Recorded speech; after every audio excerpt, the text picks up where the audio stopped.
We are Black Force. We are San Diego.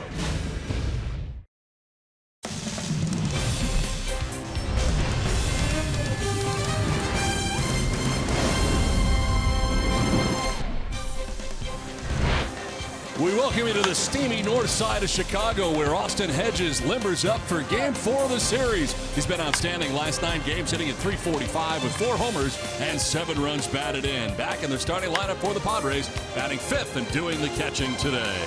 We welcome you inside the broadcast booth, everybody. I'm Don Orsillo along with Mark Grant. Welcome to Padres Baseball. Well, we'll start with Austin Hedges, the guy that we highlighted off the top. He's been terrific. He's had a great series, too. A couple of home runs in this series. He bats 5th today. A couple of mechanical changes for Austin Hedges, and it starts with the feet. A better base at his feet, and then also working up and staying through the zone. The barrel of the bat, not trying to lift the baseball. I mean, the home runs will come, right, if you stay consistent with that swing. So better drive towards the pitcher, barrel of the bat through the zone, and when you elevate it, the home runs will go, and that's where he is right now. He looks very calm, very collected, and using the whole field as well. And also, he also calls a good game and catches behind the plate in an extremely well done manner for the pitching staff. So he's swinging the bat extremely well. Hopefully he keeps it going today. Well, very impressive over the last couple of days in this series, too, for the Cubs has been their run scoring. It's been impressive. Offense is very good, and Kyle Schwarber's had a big series. Starts in left field today. Another one of those players for Joe Maddon and the moving parts, right? They put him out in left field. He's not going to win Gold Glove. You know, he'll make a play here and there. But the question is, how many runs is he going to give up defensively as opposed to runs driving in offensively? So this series, really good numbers. 4 for 6. Pull side power for Kyle Schwarber. He has hit the ball the opposite way a couple of times, but if you throw a breaking ball in the zone, it'll speed up his bat. Here's the other deal about Kyle Schwarber. He leads the team in walks. I would have lost that bet on this date in early August that a guy like Kyle Schwarber and the way that he swings the bat, that he would lead the Cubs in walks. That's one of the good things going for them offensively.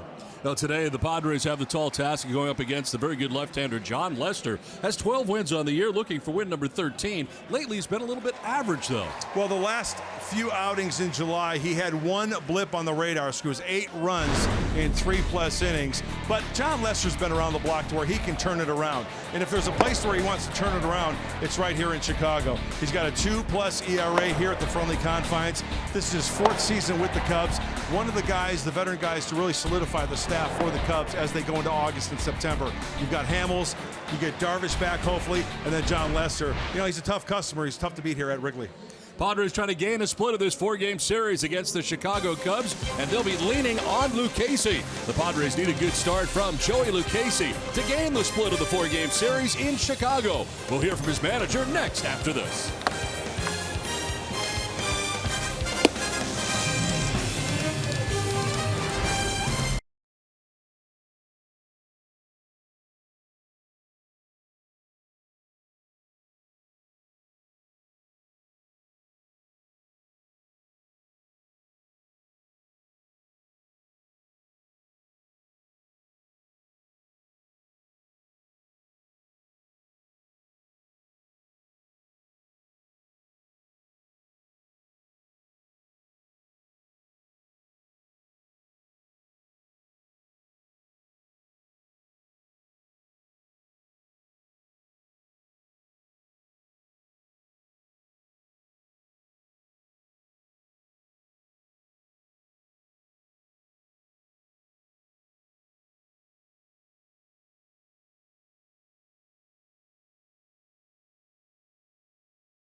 headed towards the corner, and that ball is gone.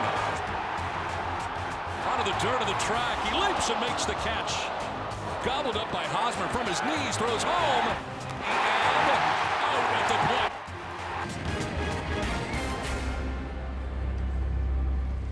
The Padres took the series opener 6-1, but they dropped the next two contests in close 5-4 nip and tuck battles.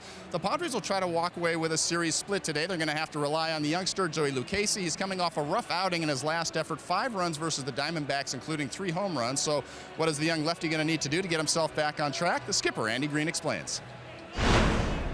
The command of the secondary is big for him. Ability to drop secondary in the strike zone. Last time out, he was pretty much a one-pitch guy with just the fastball. So they need to find the curve and the curveball and make them strikes early to get chases later. That was probably a little bit more elusive his last time out, and when he pounds the zone with that secondary, then he's got enough fastball to beat guys too.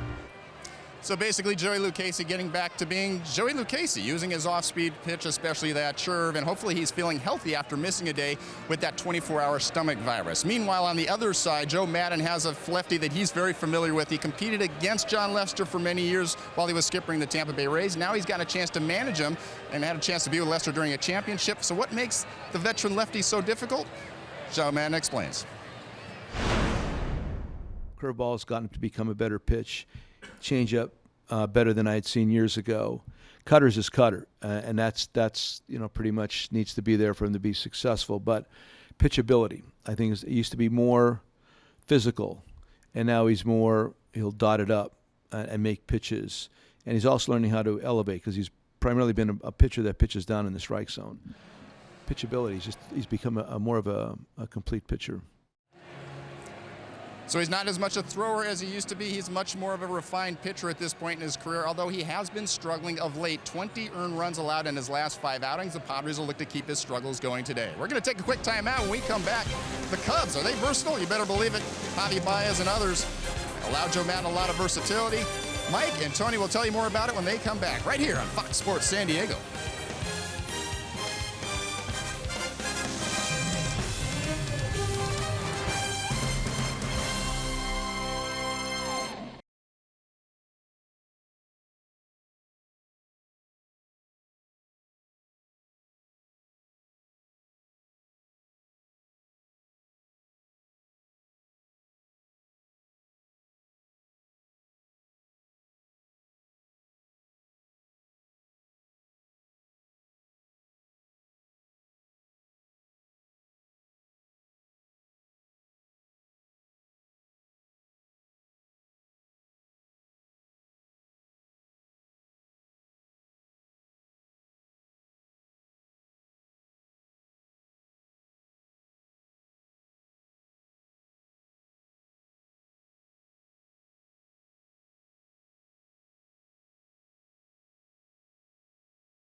Cadillac. Visit your San Diego Cadillac dealers today.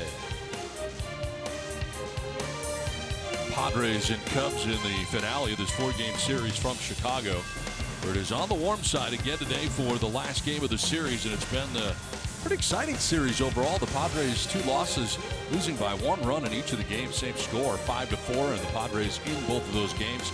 Yesterday coming back from a 5-run deficit to come up a run short, but the Padres today can gain a split in this 4-game series from Chicago. We welcome you inside Wrigley Field.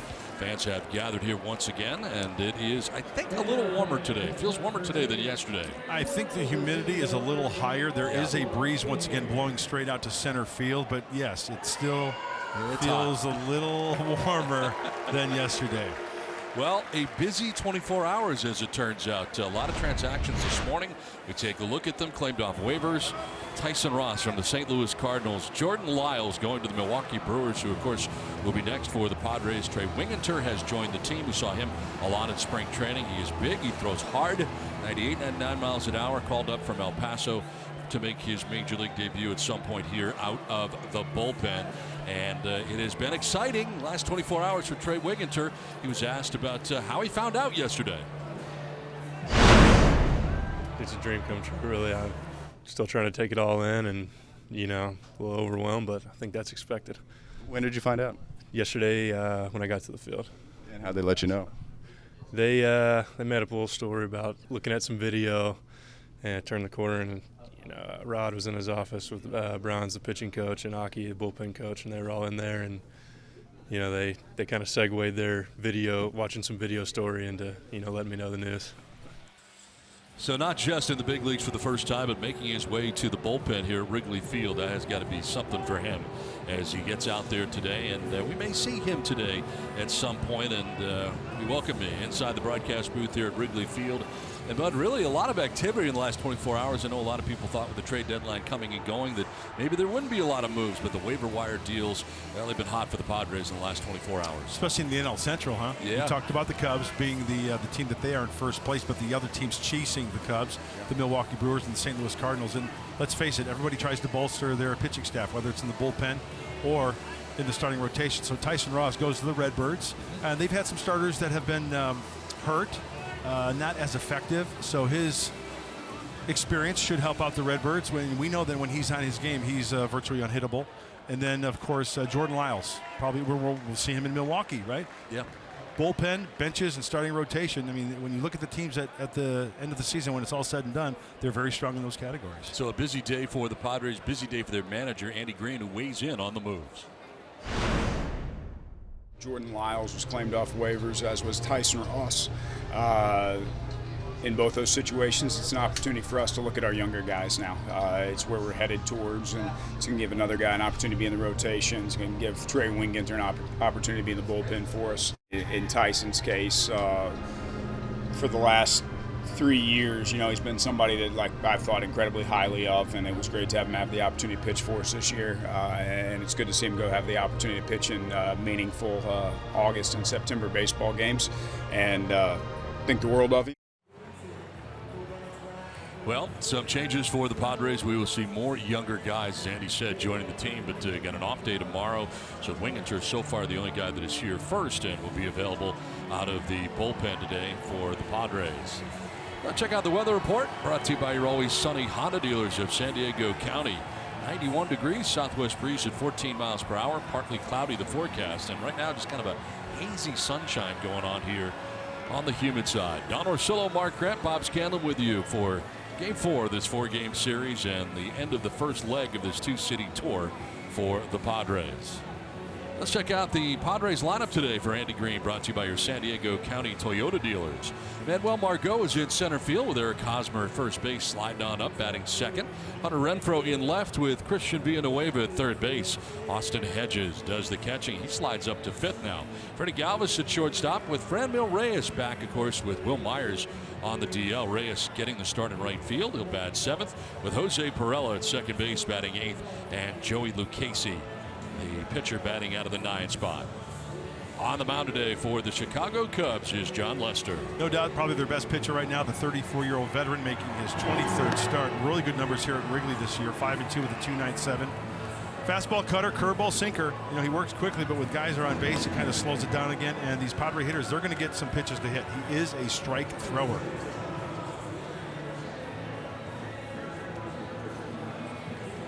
Well, flags are blowing out again today. We saw the ramifications of those flags blowing out yesterday. Some long balls and some balls that were misplayed in the air here, but definitely makes a difference at Wrigley Field. Don, I would have bet the over for home runs yesterday. I thought there'd be more home runs in this series. And speaking of this series, you touched upon it when we came on the air. You know, Lenny Casper came up to me the first thing today in the dining room here at Wrigley Field, and he's the first words out of his mouth, "Well, you guys could be undefeated in this series. Just a hit here or hit there, the way that the Padres have played, but the Cubs, hopefully the Padres can win this afternoon." But his point was, hey, Padres kept in the game. And well, Margot to lead it off today. 251, 4 homers and 31 runs batted in. Margot, Hosmer, and Renfroe here in the first.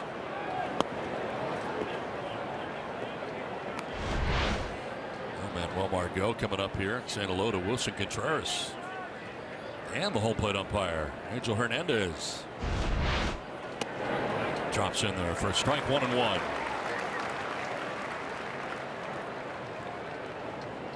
So much for the pleasantries. Already questioning Angels for a strike call. Turned around and said, really? Let's go shake yourself. Cubs defense brought to you by San Diego Cadillac dealers. We're going to get to that in a second after John Lester throws this next pill. I said hello to you, and now you're going to call a strike on me? Really? It's fouled off. 2-2.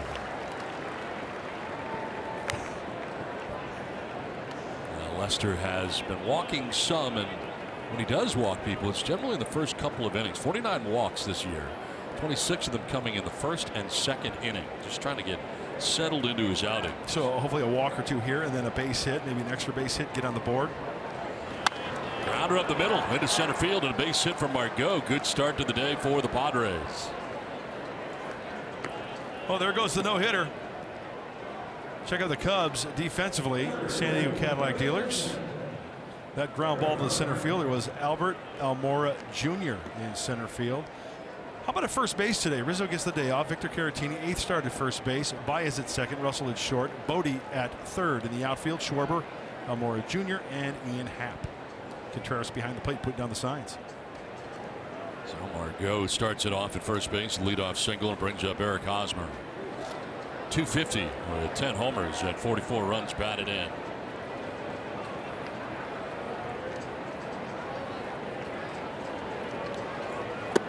Snap throw to first, and that's with the door closed. Threw it around Hosmer to get to first base, and back safely was Margot. Plagiarism at its finest. The snap throw. And the throw on the wrong side of the bag there.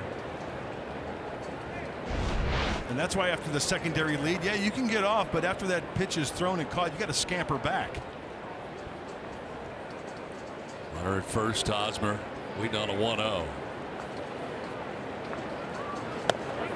In there for strike 1-1.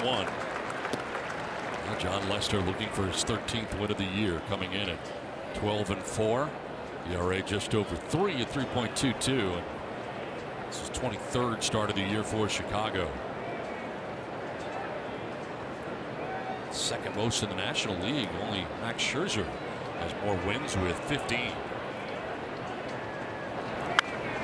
Shoots it foul, and Hosmer down 1-2. Lester's gone 3-0 with a 1.86 earned run average in 5 starts against the NL West so far this year. And the Cubs in those games, 5-0.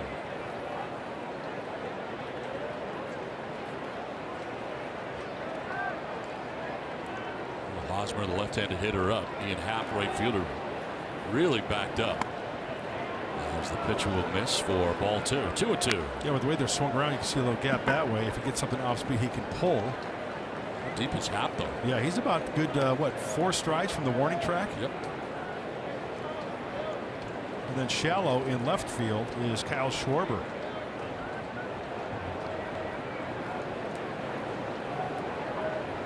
Runner on, and Hosmer grounds one right side. Baez will go to first. Only play he's got. And he retires Hosmer as Margot takes second. So 4-3 on the put out of Hosmer. Momentum kind of taking him to the first base side a second, and only play he really ended up having. One down. We've seen Baez at second. We've seen him at short. We have seen him at third. Shows that versatility Joe Madden has in the exciting Cub. It's fun to watch. So runner at second, one down for Hunter Renfroe. 233, 8 homers, and 28 runs batted in.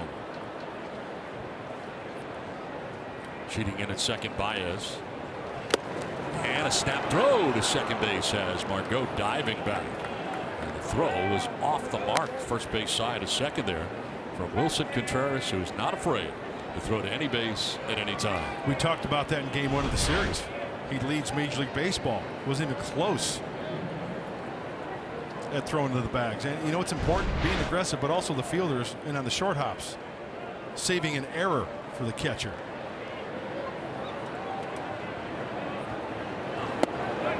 That's strike 2. Renfroe thought it was inside. Might have been. Yeah, I think it might be one of those strike zones again today. John Lester gets a call in off the plate. Now you got to be hacking. Inside, almost hit him, gets away. For third goes Margot, and he'll get there. Wow, throwing a seed was Contreras to Bodie from about 30 feet away. Now see, there's no reason to throw that ball there. It wasn't even close. I mean, from the Padres standpoint, you hope that he throws it away. That's a run. But as this ball gets away from him, it's a great secondary lead by Margot. He is off. Wasn't even close. That's when I think you just pick it up and you just let the guy take third base. Bodie seems surprised he was thrown in that direction. Like, Yeah. really? Wild pitch gets him to third. I think he just wants to show off the hose to everybody, he does. huh? If I had that kind of arm, I'd probably want to show it off too. I'd be throwing all over the place. Like throw it to the center fielder. Yeah, why not? Just for the heck of it. The infield in, all the way around now for the Cubs. In the first inning with a runner at third. Renfroe lifts it in the air to right field. Happ getting himself ready. Wynn playing with it, and a little stagger. Makes the catch. Here comes Margot. Throw will not be in time. Gets away. And the Padres take a 1-0 lead.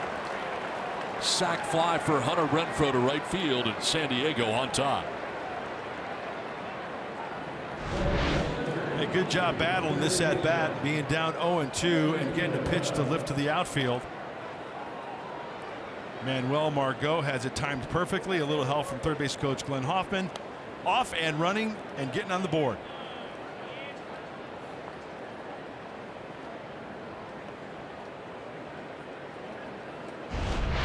Two down, Margot scoring here. Bases empty.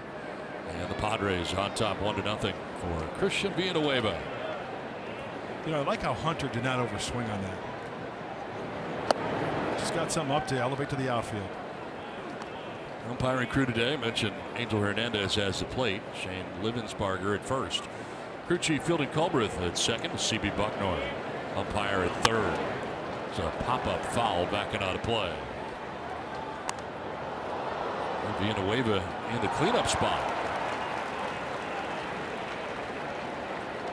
Lester's been pretty good in the first inning. That run, only the 5th earned run allowed by Lester in the first inning all year. And again, this is his 23rd start of the year.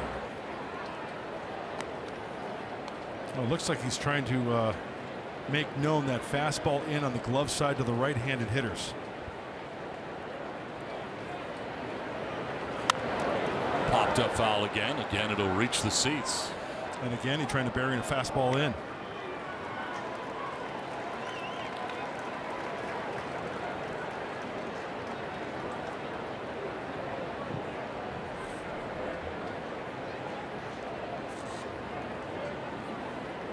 th pitch of this first inning coming up for Lester. And it is just off the outside edge. Full count. Villanueva now. Hedges next if the inning continues. There are 2 outs here in the inning. Well, he tried to go fastball away. Here comes the breaking ball down and in. to left, and Schwarber got a late break, diving. He will not make the catch out there and left. Hits the ground, and the second base goes Villanueva. He may have hurt himself in the process. Watch the glove hand. Catches it, rolls wrist. Ball comes out, glove comes off. He tries to secure it up against his backside. Here's where it comes out on the hip pocket, on the thigh, and then it hits the ground. Used to be okay.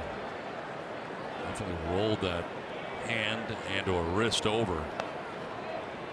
That's why the ball popped out. Had it in the glove. Still kind of messing with that thumb area. So 2 down. Villanueva at second base. Opportunity here. Austin Hedges standing in. Bounces in. Blocked by Contreras. Interesting to see how Lester will throw to Austin Hedges. Having a good series. He starts him off with a breaking ball. First base being open. We have the switch hitter Galvis on deck. Let's see if he gets a fastball this AB.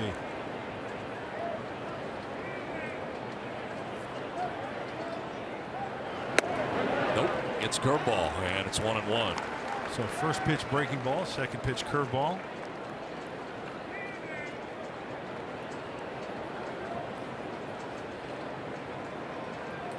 Austin Hedges has homered twice in the series, hitting at .303 in his last 27 games since coming off the DL. And he takes strike 2. Oh, wow. It's going to be that kind of a strike zone, huh?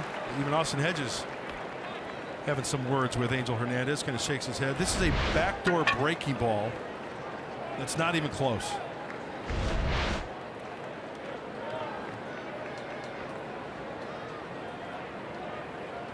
Swing and miss, and Hedges strikes out.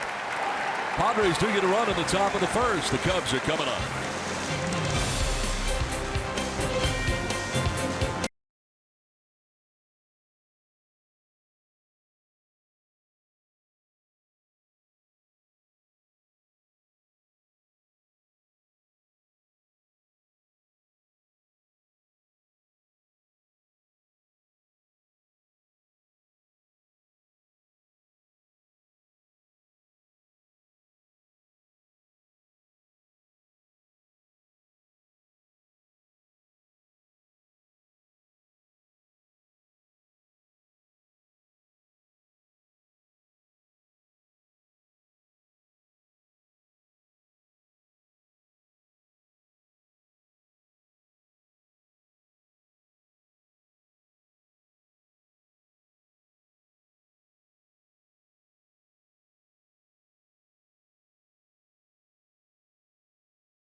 Let's take a look at the Cubs starting lineup for Joe Madden.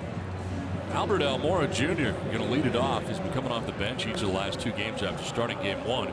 He's at center. Javi Baez at second base, and David Bodie at third. Addison Russell at shortstop in the cleanup spot. Kyle Schwarber in left field. Wilson Contreras does the catching.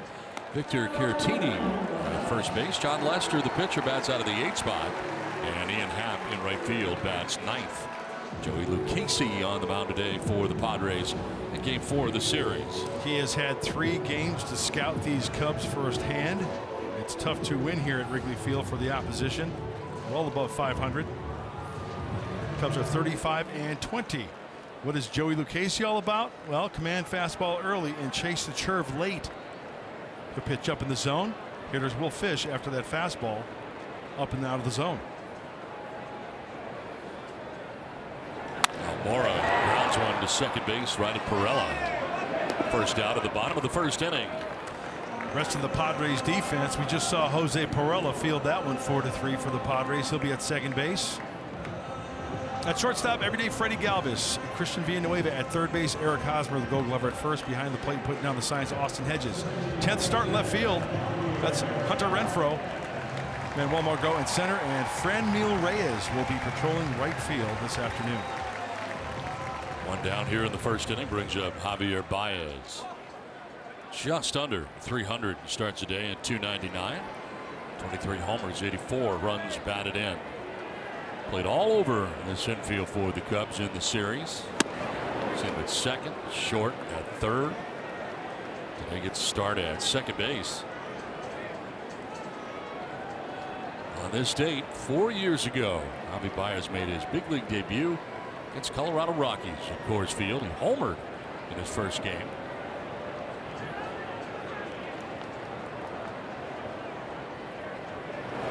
This year, his offense has emerged really for the first time. 23 home runs. And in the conversation for NL MVP. Sure. He's going to drive in 100. Already tied his career high best home runs, as you mentioned, last year with 23. Defensively, he's outstanding. 0-2. Bounces in, glancing off of Hedges.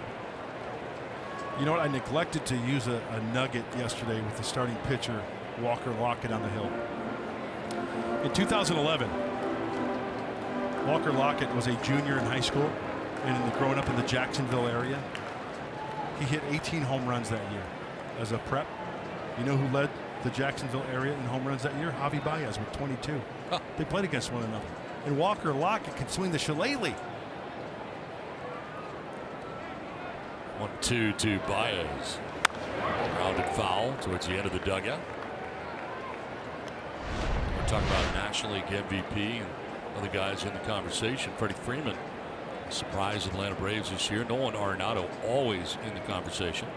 We'll see Jesus Aguilar coming up in the next series. Aguilar's an interesting story. It's been a great story all year. And the Brewers being in the race against the Cubs in the NL Central, along with the Redbirds. Brewers just a game back, starting today's action.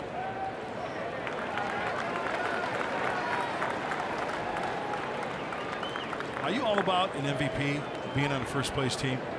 I am. Are you? Yeah. I sort of feel like they got to be a postseason team. Really? Yeah.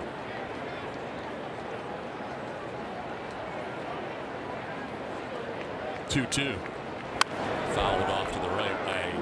I get the feeling, get the vibe that you're not agreeing. It's just a different way of thinking. I don't believe that, and that's a perfect example right there. Number 8, Andre Dawson. The year he had the Cubs finished last, he was the league MVP.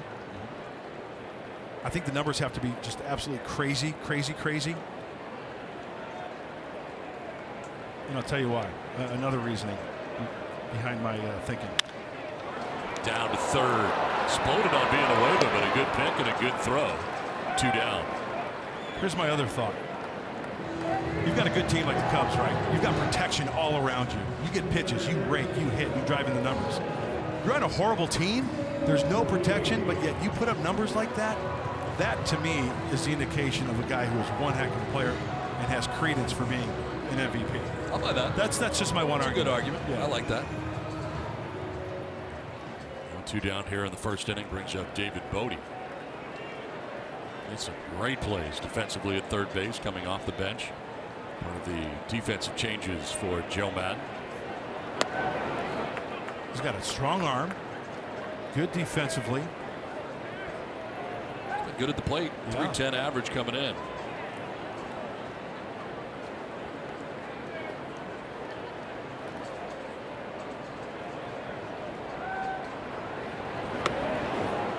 Ball and a strike to Bodie. Addison Russell waiting on deck.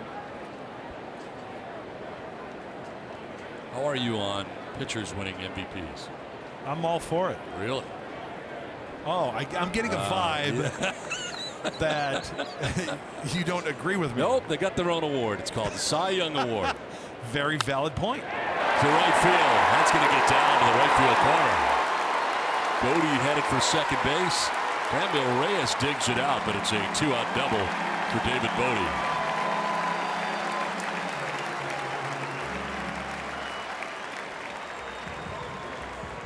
I'm sure David Bodie has watched video of Joey Lucchesi. This ball just leaks right down the middle. 91 down the middle to any hitter isn't really going to work. The key there is, though, Bodie trying to go the opposite way, not trying to pull that ball, get in the scoring position. He can do it with the leather. He's got a good arm, and he's swinging the bat well there, doing a great job with that pitch. Question is, what do the Cubs do when Chris Bryant comes back? I mean, Bodie obviously is not going to start ahead of Bryant, but and with the rest of the infielders they have, right? Yeah, tough to find playing time. Here's Addison Russell, the shortstop. Takes strike one. I do agree with you, though. The pitchers get their own award. Yeah. I like that side of the argument. And there's Chris Bryant on the mend for the Cubs.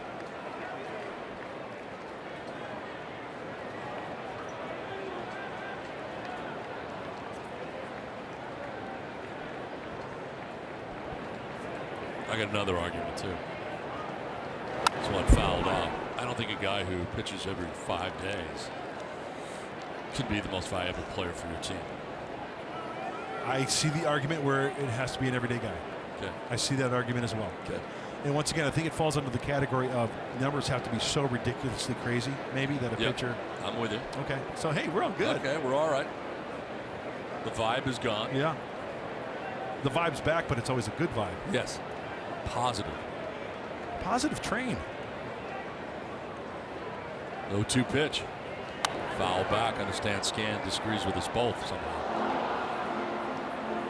The once every 5th day argument, I very much disagree with that one, because the best starting pitchers, the true aces in the game, are able to make an impact not only the game that they're pitching, but oftentimes the game before and definitely the game after, in terms of how they can control the bullpen, in terms of their manager's decisions and also the decisions of the other side. So I think that the starting pitchers can have more of an impact than just the one game. That's interesting. That's a very valid point. Didn't take that into consideration. Like I said, I have no problem with a guy like winning MVP. Yeah. How about a reliever? How about a closer? Steve Bedrosian.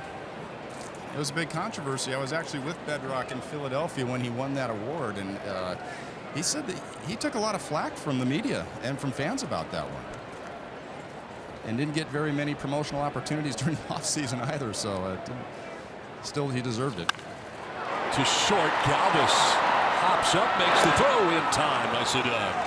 Billy Bodie at second base, done with one. Padres have a 1-0 lead.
The dealers of San Diego County. Well, final one here at Wrigley, the 4-game series. Hopefully the Padres can enjoy the win on a day off tomorrow. Light up Lester. It's going to be tough, though, at Wrigley Field. He's got a good record, 5-2, 2.9 ERA. And no long balls for Lucchese. Try to keep the ball in the yard with the conditions and the offense for the Cubs. Although, we mentioned earlier, Rizzo not in the lineup. He's a threat. And, you know, the Cubs kind of defensively today is a little bit lower as far as defense is concerned without Rizzo. Jason Hayward. Jason Hayward lineup today, too. Yeah. Manfred Galvis. 237, 5 homers, 41 runs batted in. And taking a look at strike 2. Maybe. 0-2.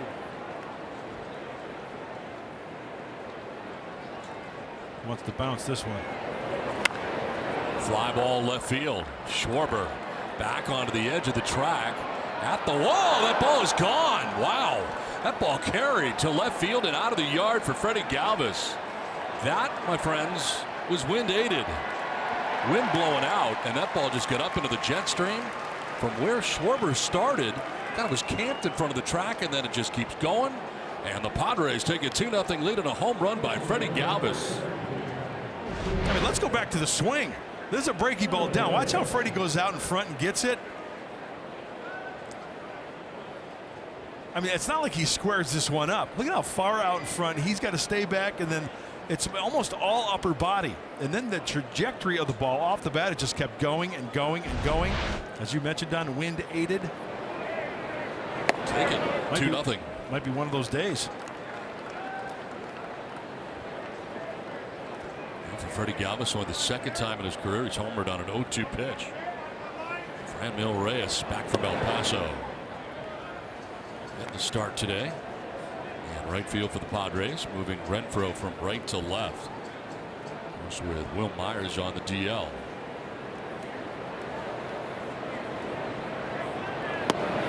Now the 6th start in a row for Lester that he's given up a home run.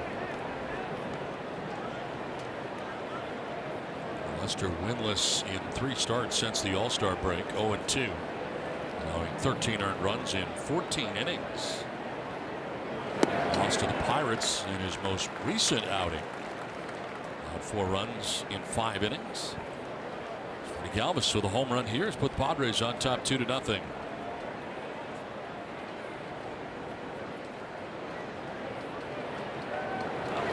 On the ground up the middle into center field, a base hit for Franmil Reyes. Well, from the full line, the Padres are now 4 for 4 against John Lester. See Reyes with a base hit. Yeah, seeing the ball well, and you know, you talk about the home run. He was out in front of a breaky ball, but Franmil Reyes taking that ball right back up the center of the diamond, staying on it nicely. You know what I noticed about his swing? His barrel of his bat stays in this hitting zone for a long time. He does not have a big loop in his swing, and for a big guy, you think that he would make, you know, sit back, lock, load, launch. No, he's got a good swing where that barrel, you look at that side angle, it stays through the zone a long time, and that's a good thing.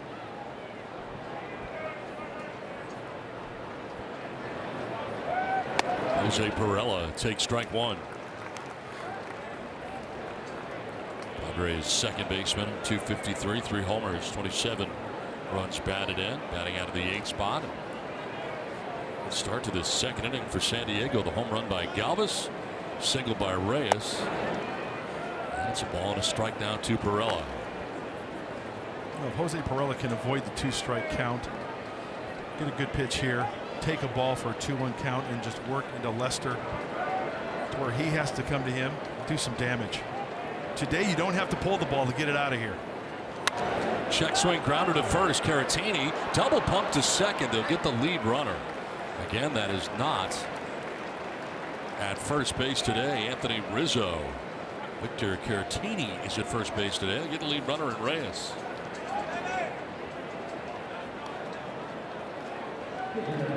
It's time now for the Kia Drive to Success.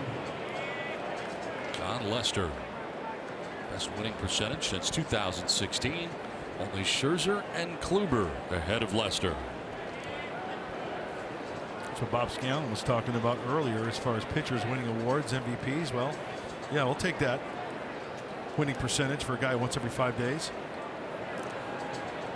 1 out, 1 on. Joey Lucchese already squaring. Pulls it back and takes ball 1. Don, as a hitter that you are, Yes. how would you approach Lester? I would take him the other way. Really?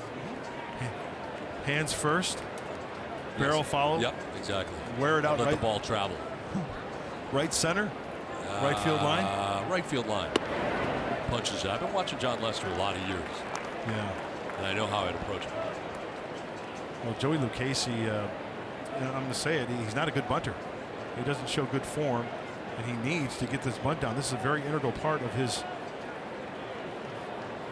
being a hitter and advancing the runner. Bodie at third base, crashing.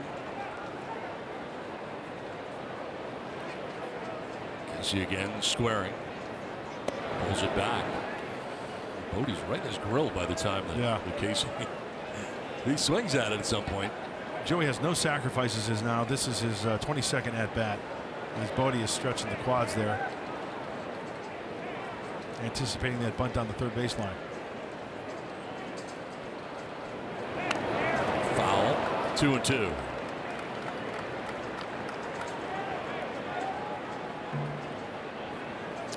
Yeah, he needs to practice that. Not good.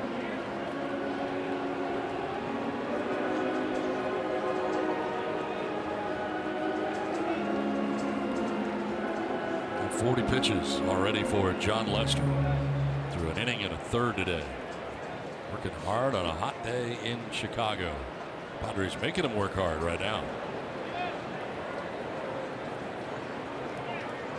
Take the bunt off, and that is just outside. So full count now.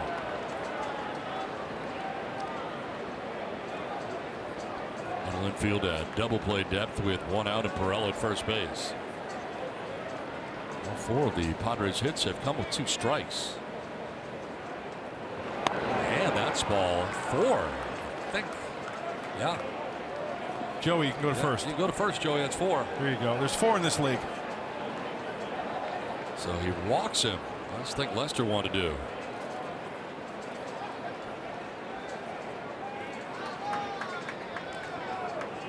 So runners at first and second with 1 down, and second time through the order.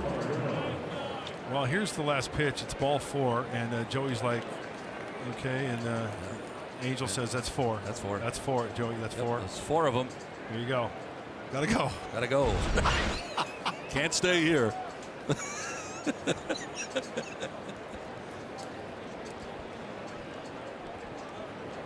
Two on, 1 away, a run in. Margot lifts into the air down the right field line. Late break for Happ. Now he comes in, gets himself settled, and fires inward towards third base. It is cut off. And the fly out to right field for Margot. That's out number 2 of the inning.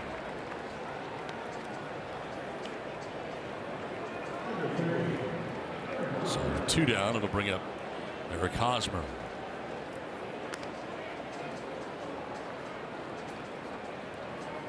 The other thing with the cutter, which John throws a lot, being a right-handed hitter, I would want to. Oh, you're talking about your approach. Well, you asked me. Oh, I didn't know you were continuing. Go ahead. No, it was just a further thought. Got it. On how I would approach it.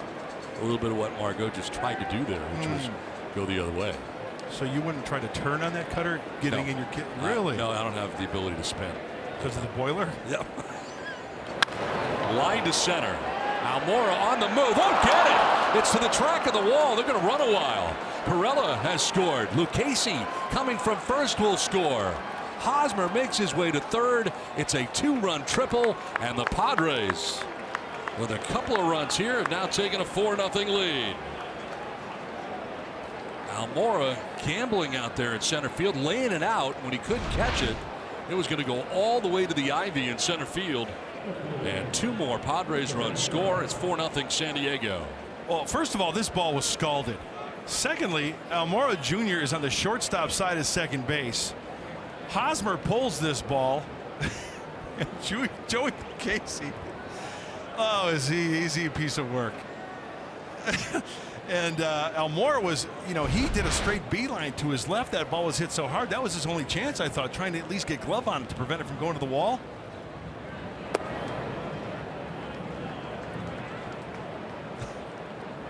A 4-0 Padres lead today. Renfro, the sac fly in the first inning, has contributed today. Drive down the left field line, and headed over is Schwarber, but he won't have a play. Into the seats.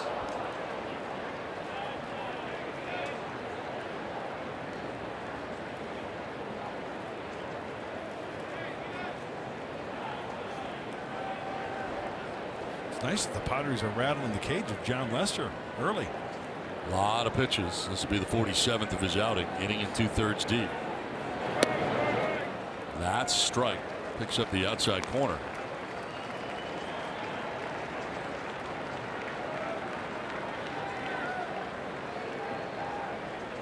Another potential run 90 feet away, and Eric Hosmer. This is walking lead off third.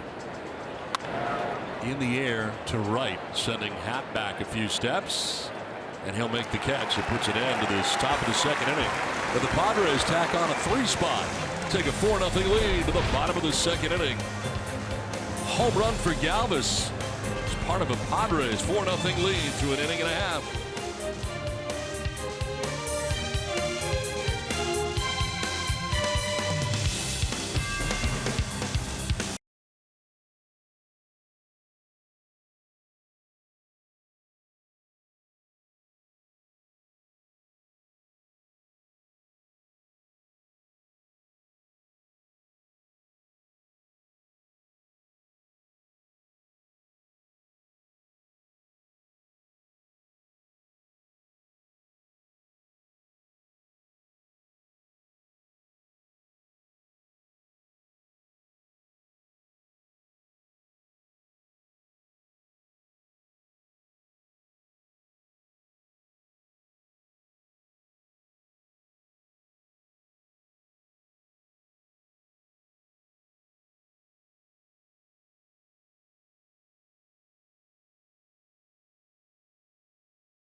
And I don't know. I mean, it's just a childhood dream kind of come true. It's something I've always dreamed about and you think about, but you can't really even fathom that feeling until you get told that you're headed up here. So I don't even know if I had a real thought or words or anything.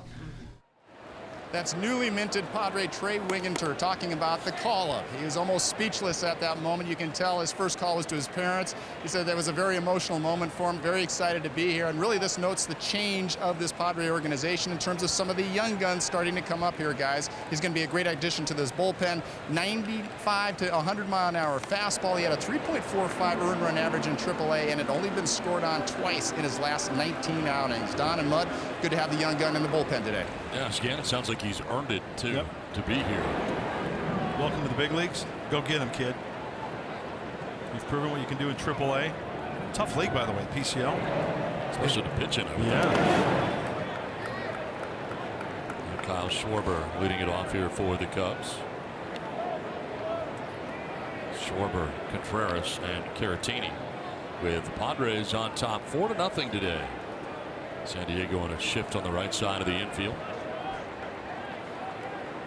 Joey Lucchesi allowed a 2-out double in the first, but had 3 ground ball outs. Let's see, as Joey gets squeezed on that pitch, let's see how Joey reacts after running the bases on a hot, humid day. And then he takes the hill for this half inning. Really good pitch. Legitimate strike right on the outside corner.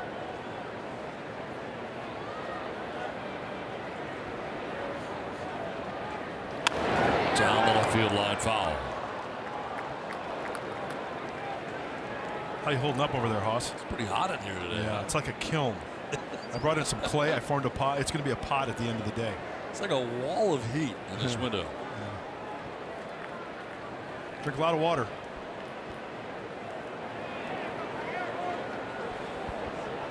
Two-two pitch from Lucchese coming up here. That's strike three. First strikeout of the day for Lucchese. One down. Looks like he got him with the freeze fastball. We hear about the curveball. We hear about the curve. 92. Sets it up in the glove. It's a two-seam grip. Herky-jerky delivery. A little deception. Bang! Two-seamer. Belt buckle high. Outer third. Grab some pine. One down here in the second inning for Wilson Contreras.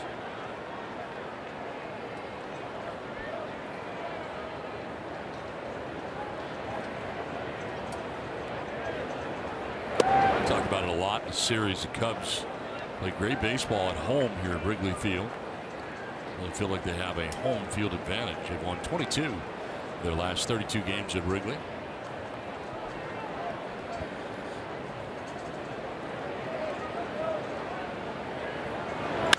Line to left. Renfro will play it on a hot. Ringing single to left field for Wilson Contreras.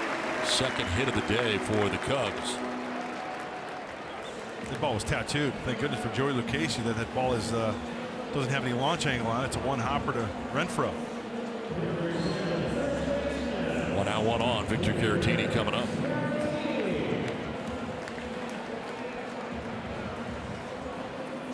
.269, no homers, 10 runs batted in. Coming off the bench in the first couple of games of this series, but today getting a start at first base, 9th time that he has started at first base in place of Anthony Rizzo.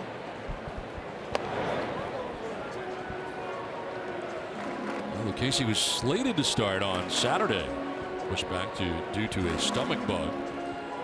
So Walker Lockett pitcher yesterday, ended up being the losing pitcher here yesterday.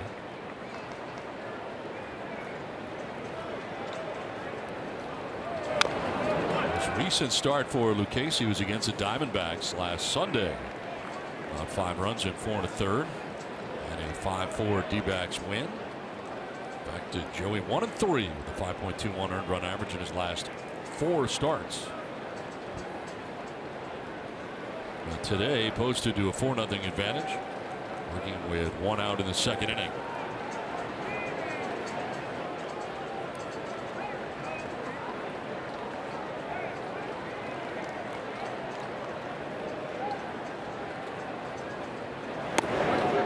That's a strike. Boy, if he could command that and get that call, I mean, that's a legitimate strike at 93. The glove side fastball into the righties. That's a good pitch. And then you counter with that curve down and in, and then purposely go up and out of the zone with the fastball for the swing and miss. Inside out swing and kind of an emergency swing there, fouled off over by the Padres dugout. They're housed on the first base side here at Wrigley Field. You know, I'm sure Joey Lucchese is having no problem pitching in these environs in this weather because where he went to college down in Missouri, you know, it gets hot and humid down there as well. Southeast Missouri.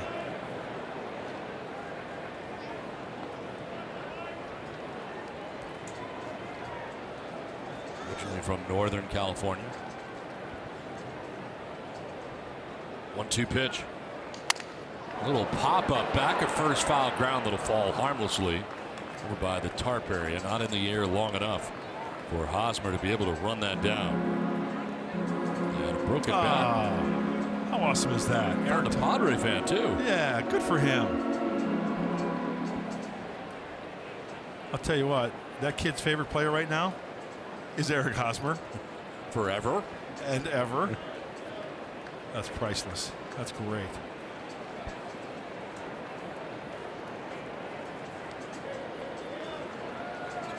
Now 1 on. Caratini staying alive.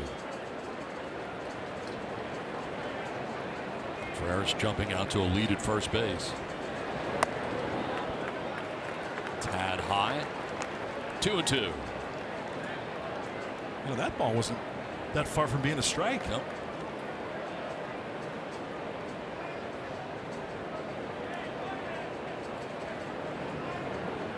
Fastball in, Churv.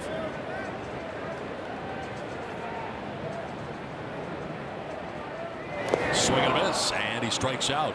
Second strikeout of the inning, second strikeout of the outing for Joey Lucchesi. 2 down. He's got confidence in that pitch. He shook off the fastball to go to the Churv, and credit Austin Hedges for smothering that one and recovering that Churv.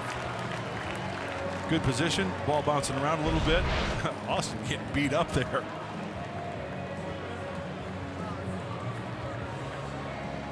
So with 2 down, Contreras at first base and John Lester.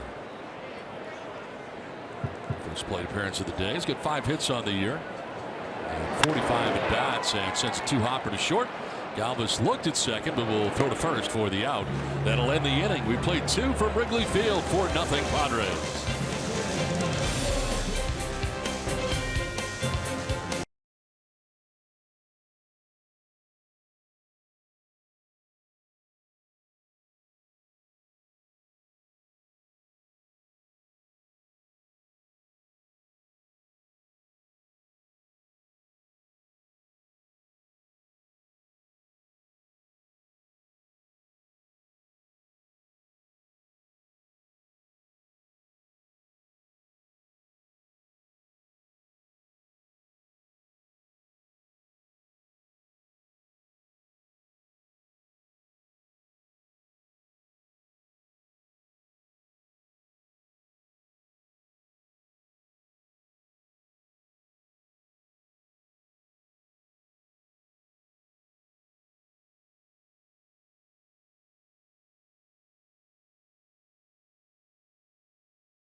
Christian Villanueva will be leading it off here for the Padres. Then Austin Hedges and Freddie Galvis expected in the 3rd inning. Padres getting a run in the 1st and 3 in the 2nd.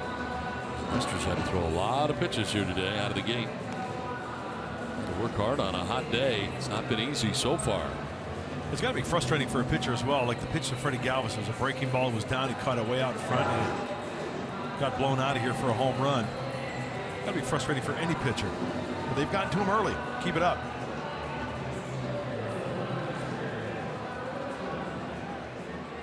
Villanueva doubled off Lester in the 1st inning. Second look at him.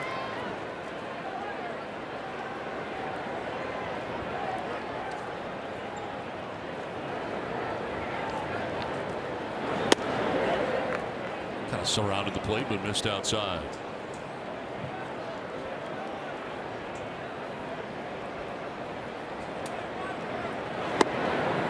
That's a strike. Wow. 1-1 to Villanueva.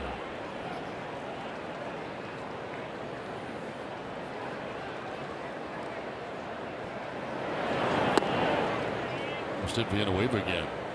He's hit twice yesterday. Painfully on the hand at one point.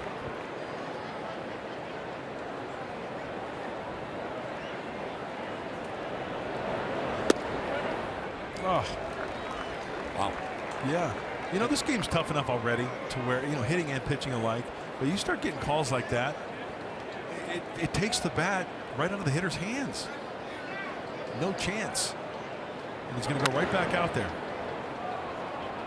Well, protecting the plate, knowing that, Christian Villanueva.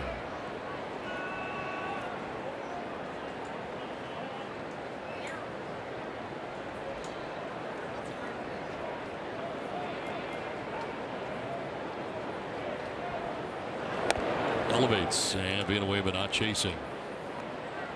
Full count to the first hitter here of the third inning. You see what Lester's trying to do. Down and away, up and in. See if he can double up, or he can go with the breaking ball down and in. Breaking ball away. To center and in for a base hit. Second hit for Villanueva today. So a leadoff single as we start the third inning. Let's check in with Bob Scandal with some special guests. Guys, I am with some special guests. We're with the parents of Trey Wigginter, the newest Padre. Tony, congratulations on your son's call-up. You're here with your wife, Rhonda, and sister Catherine, who's taken all the credit for Trey's success. How exciting a moment is this for your family? This is awesome. We got a call yesterday from Trey about 24 hours ago, and hopped on a plane early this morning, and great to be here. That phone call that you get, you see the phone ring, you see that it's Trey. Any thought in your mind that maybe this is the call that you've all been waiting for? Well, he's not a big phone guy, so when he did call, I knew it was probably something important. So. Had he been anticipating this at all? He's been doing so well in AAA this season. Only 2 runs allowed in his last 19 outings. With some anticipation? Hopeful anticipation, but we just never know. So it was still a pretty big shock when we got the call. A lot of tears. Very emotional, exciting moment for all of you. I'm still trying to absorb all of it at this point as well. Hey, as far as Trey goes, was he always a pitcher? Always had the big arm? He actually in high school started out as a catcher, if you can believe that. So he transitioned to pitching the summer of his junior year with the Atlanta Blue Jays, and ever since then he's been a pitcher. Tony, congratulations. Very exciting moment for your family. Thanks a lot. Appreciate it. Taking a break. When we come back, Padres and Cubs. Stay with us right here on Fox Sports San Diego.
MLB.TV is now available at a lower price for $59.99. Watch every out-of-market regular season game, plus get a free subscription to MLB at Bat Premium. Blackout and other restrictions apply. Visit MLB.TV to take advantage of this special offer. Swing and a miss for Ian Happ. Starts off the third inning. I think seeing my family, the Midwest accent is starting to rub off. I noticed that. At bat. Oh, hi, Mark. It's like mom. Mom and dad. Yeah. Strike over the outside corner. 0-2 the count. Now, the Grants are here today. They're behind our dugout, right? Yeah.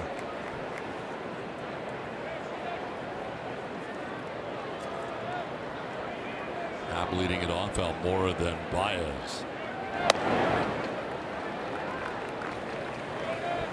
There they are. There's Larry on the left and Sue on the right. Wow, first row behind the dugout. Yeah, and you know what? I tell you what. Oh my dad's like, Sue, did you order this? You must know somebody. Yeah. Tell you what, man, I was blessed with great parents. Those two have seen a lot of baseball. My mom's brother pitched professionally for the White Sox back in D-ball, Rich Ramos, and then my dad caught in the semi-pro leagues around Joliet. He was a catcher. He was my favorite catcher of all time. And then, munching on a dog down there. Drag it through the garden. They must have amazing patience. That's strike 3. Third strikeout for Joey Lucchesi. One down here in the third inning. Now, you know what? Angel Hernandez going both ways on that strike zone because Joey Lucchesi gets a call here. That's a ball off the plate. And, he's doing it both ways. Two-seam fastball, and he gets the call. Now one down here in the third inning, top of the order, Albert Almora Jr. Grounded out to second base in the first inning, 0 for 1.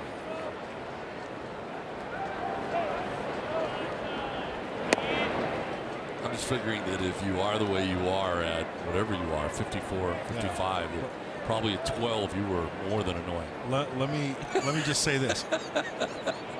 I gave my mom and dad fits. Yeah, I can see that. I was a troubled child. Yeah, I can see that. Yeah, can't imagine it any other way. I was a handful. Still are.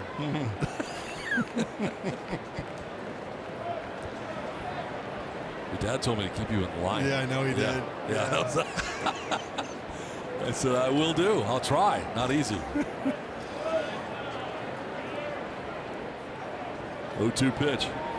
Swing and a miss. Almora strikes out back-to-back Ks for Joey Lucchesi. 2 down here in the third inning. He's got that arm slot. He's got that release point. He's getting ahead of the hitters and then drops the curve on him at 81. There's the grip. Change-up grip. So it comes out like a slider or a curveball. Hence the name Churve, and a good result right there. 2 down in the inning, and it brings up Javier Baez. Lucchesi's been ahead of most, 8 of 10 first pitch strikes.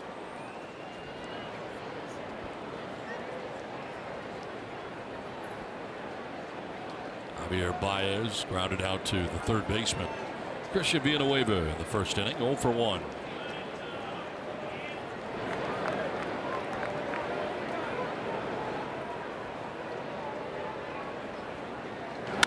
Fly ball hit very well. Out to deep left center field and into the bleachers. Baez hits his 24th home run of the year, and the Cubs are on the board.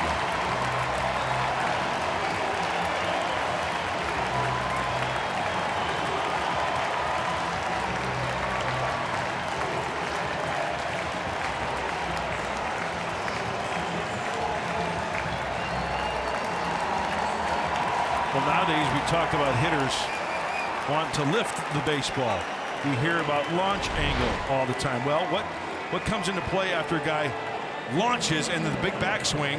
Austin Hedges, he got it done yesterday, and it happens again this afternoon. On the backswing, Javier Baez, watch the barrel of the bat. Follow through, long swing, right on the back of the left hand.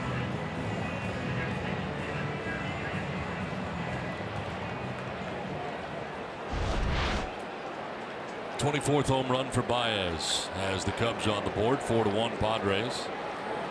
And David Bodie, it's his second plate appearance. Austin got one on the backhand yesterday as well. So back-to-back games getting beat up.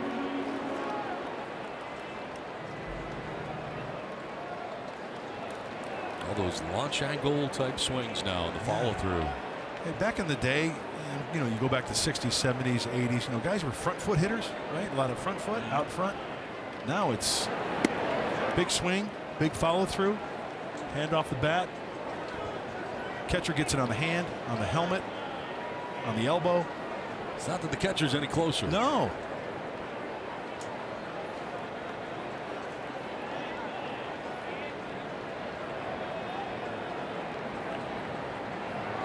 Swing and miss. And Hedges, I think, got hit again. Doesn't know where the ball is. He's out. He's going to be out. So strike 3, but Hedges gets hit again. And the interference called there that will end the inning as Hedges walks off all banged up. Watch this at the top of the head this time. 4-1. Padres have the lead after the home run by Javi Baez.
And it's time now for our Valley View Casino trivia question. I love trivia.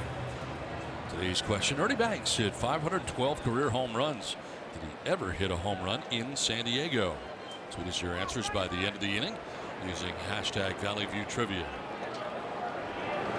I do not know the answer to that one. I kind of figure there's a lot of home runs. You got to figure he hit one in San Diego, right? Might be a trick question.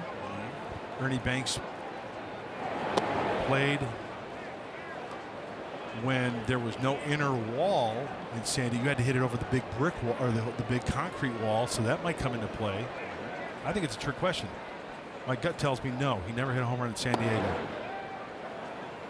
Franmil Reyes leading it off here in the top of the 4th inning. Also because it was towards the end of his career. 69 Padres came in. Ernie played until like the early 70s, maybe 72-ish. Did you see him play? I did. My favorite player. Fly ball center field, struck well, deep far, and that ball is gone off the batter's eye. Way up there for Franmil Reyes. His 7th home run of the year, and the Padres back on top by 4 again. Reyes tags this one to deep center field. 2nd home run of the day for the Padres. This was a blast by Franmil Reyes. This ball nearly goes up above the batter's eye into the bleachers below the auxiliary scoreboard as he gets extended. You know what? He didn't even get all of that. That was out in front a little bit, but he's so big and strong. This one is on the way to Evanston.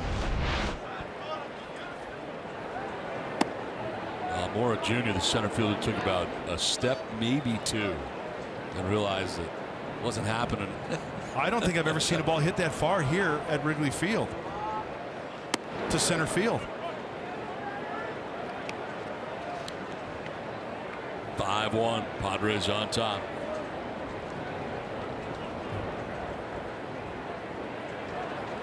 Jose Pirela grounded into a fielder's choice first time up.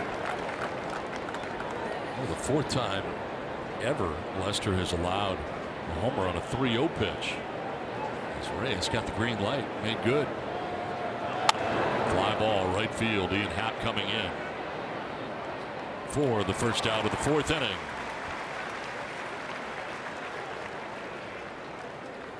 So Pirela retired. That'll bring up the pitcher, Joey Lucchesi.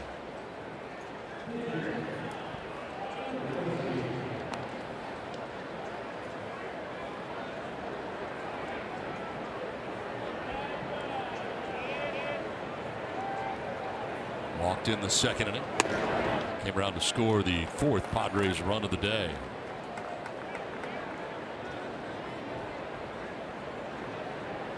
For 21 at the plate this year for the Padres, his first big league season.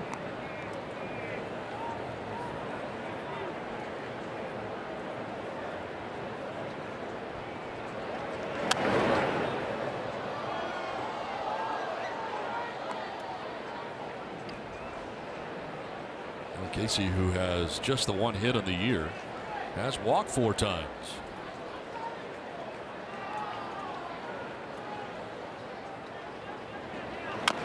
Fights this one off. Run, Joey. Lester will throw to first. My goodness, wildly, come on. And Lucchese is out, but he did not run really at all. Not sure what happened there.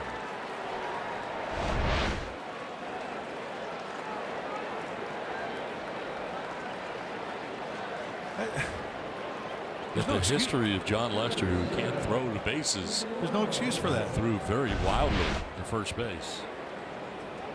Caratini had to make the play there on a ball in the dirt from Lester. Casey runs. I think he's on. It just puts pressure on Lester as well. Did you see where Lester's throw went? Yes. To the fair side, and he had to come off the back. Caratini had to come off the back, right? It was a short hop. In the dirt. Yeah, there's no excuse for that. 2 down here in the 4th. Would you consider pulling him to send a message to a young pitcher? You know what my gut feeling is? Yeah. Here's what I would do. I'd bring him down to the tunnel, air him out, and say, let's go shake yourself, go out there, and let's forget about it. But next time, get your head out of you-know-what, and let's stop it right here and now. Line to left off the bat of Margot, and he's got his 2nd hit of the day. Schwarber will get it back in. 2nd hit of the inning for the Padres, 2nd hit of the day for Margot.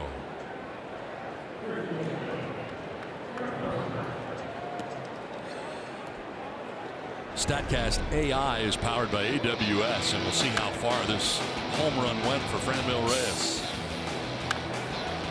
You know what the amazing thing about this is we look at the 477-foot shot. Oh my goodness.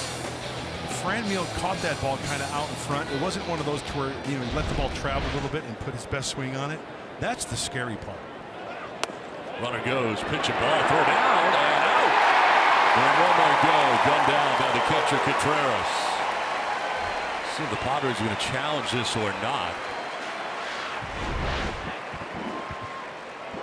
Throw to second from Contreras is a pretty good one.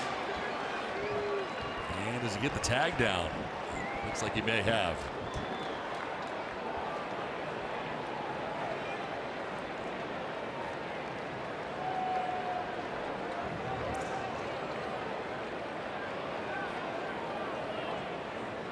No challenge from the Padres. Padres get a run, have a 5-1 lead after 3.5.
right, Mike and Tony, thanks very much. Yeah, the next opponent for the Padres will be those Milwaukee Brewers playing good baseball. And it's a battle here in the NL Central. Cubs beginning the day with a 1-game lead over the Brewers. Padres have a 5-1 lead. Madison Russell leading it off. Got it down to short in the first inning. Yeah, Milwaukee doing it with the pitching. They're a home run hitting team. When you talk about their offense, they are second in the National League in the home run category. Hitter's ballpark too. Well, right, Don? Certainly is, and the roof will probably be closed. This one to right field. Reyes started back, now coming in, and Reyes dives and makes the catch out there in right field. Nicely done by Reyes. Had to recover. The first move was incorrect. It was back, but then he came in and made the diving grab on this ball heading to the grass quickly. Boy, have a day, Franmil Reyes already. Into the 4th inning. Offensively, a single and a solo shot. And now defensively, clean grab in right, diving towards the infield, taking away possibly extra bases. One out in the 4th inning. Kyle Schwarber struck out looking in the 2nd inning.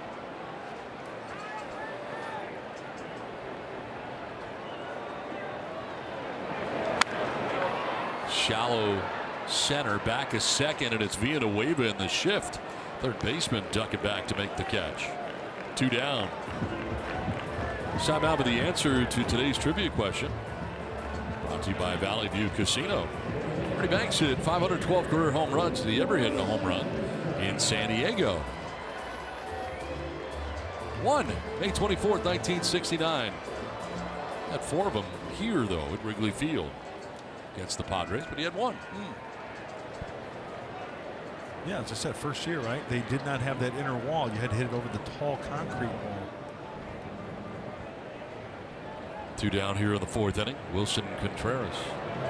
How tall was that wall, if you remember? I knew you were going to ask that. The one person who would know would be either Bob Chandler or Bill Center. I'm sure Bill Center was there at that game.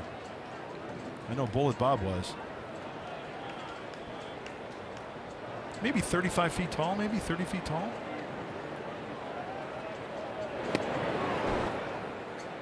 Wilson Contreras single to left field in the 2nd inning. 3 hits off of Lucchesi today, one of which long home run for Javier Baez. Back in the 3rd inning, the lone Cubs run. 50 pitches for Joey Lucchesi through 3 2/3. That's strike 3. 6th strikeout for Lucchesi. A 1-2-3 inning and a 5-1 Padres lead.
been a great day so far here today in Chicago.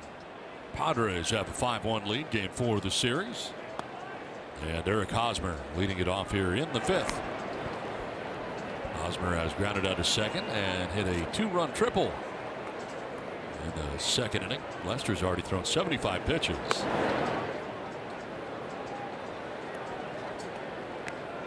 And falling behind Hosmer here, 2-0. 5 runs allowed today, most in 7 career starts against San Diego. Allowed 3 times. Foul outside of first, down by the tarp area. Hosmer, Renfroe, and Villanueva anticipated here in the 5th inning. Remember we talked about Cubs bullpen, high leverage, low leverage. Yep. That was evident in the first game of this series. Boy, Don, we've done so many games here. Was it first game? It was. Yeah. Wilson. Dunsing. And, Chavez actually gave up a couple runs. Who'd been throwing the ball well. And Dunsing, you're right. Yep. He ended up on the DL after that outing. And keep in mind today that Pedro Strop, very unlikely to be available after saves each of the last 2 games and thrown a lot of pitches.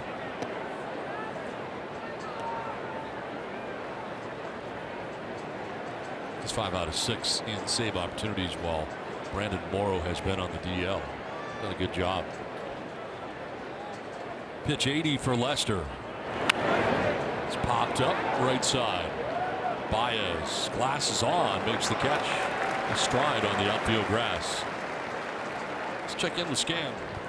Don, you know, it's really interesting. We've seen the runs scored today off Lester, and he allowed 20 earned runs in his last 5 outings. And it's so interesting when you look at a guy who's a veteran that you think there's not going to be any mechanical things that they need to work on, but in fact he has been. There's been some issues with him rushing a little bit with his upper body, causing the arm to drag a little bit, and you can see on some of the metrics that there's been some inconsistencies in his release point that he normally doesn't have. So look, I know fans get frustrated, but Mud, you can attest to this. It doesn't matter how many innings you have under your belt, there's always some mechanical things that you can adjust. Unfortunately, the Padres have been able to take advantage of some of those today.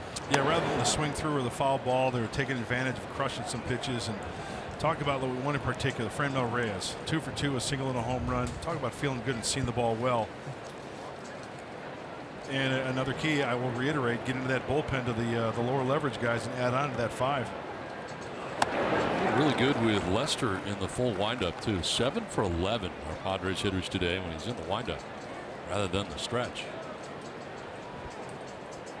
That's a tough one to answer. Sometimes it goes the other way. Yeah. I mean, most times it goes the other way, right? That's one, honestly, I can't answer. I don't know.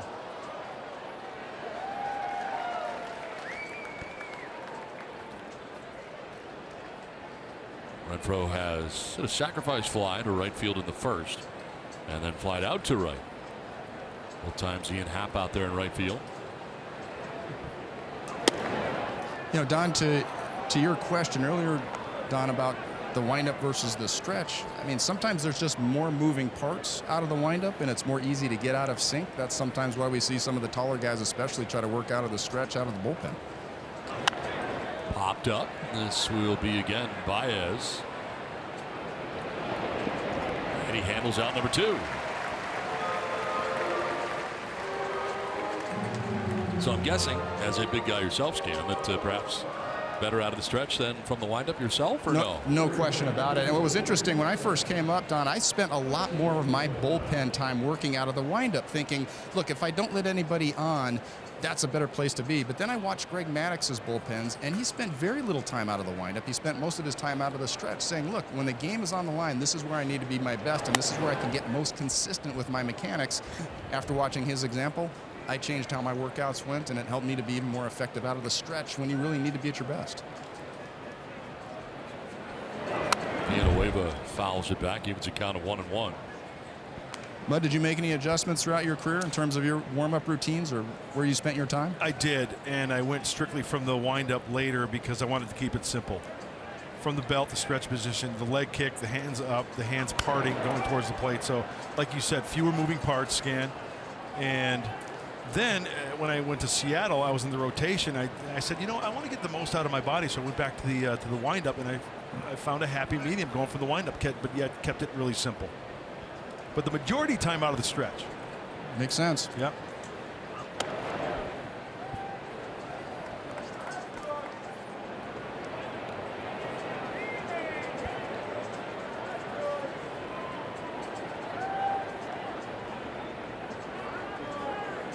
2-2.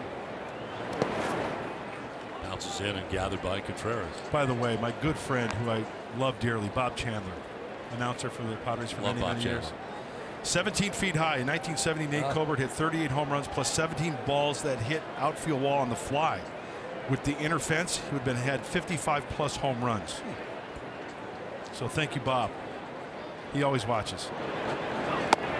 That is ball 4, and Villanueva down to first base with 2 outs. Second walk.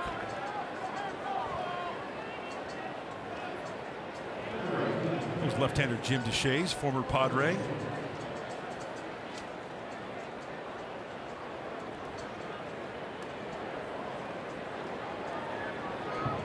So 2 down, Villanueva at first base, and it brings up Austin Hedges. That was a great shot of Jim Deshaies. Yeah, Jim's great. Former left-hander, the Astros. Was there a reason we were looking at Jim Deshaies? He's just a good guy.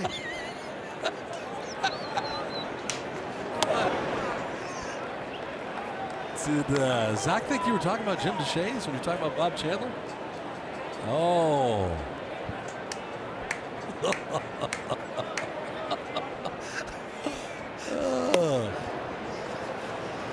Go to first, and back is Villanueva.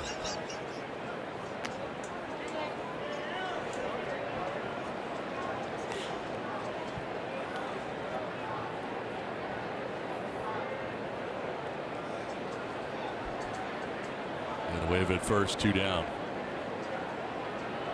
And that would be outside. I want to say one more thing about Bob Chandler.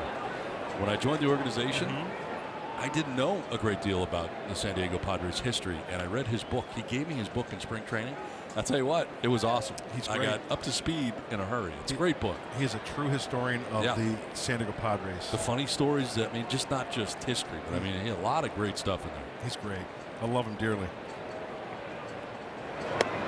He was my first broadcast partner on TV. Is that right? Yeah. Wow. First time the light went on, Bob Chandler was standing next to me.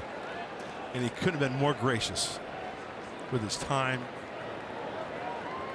with his advice.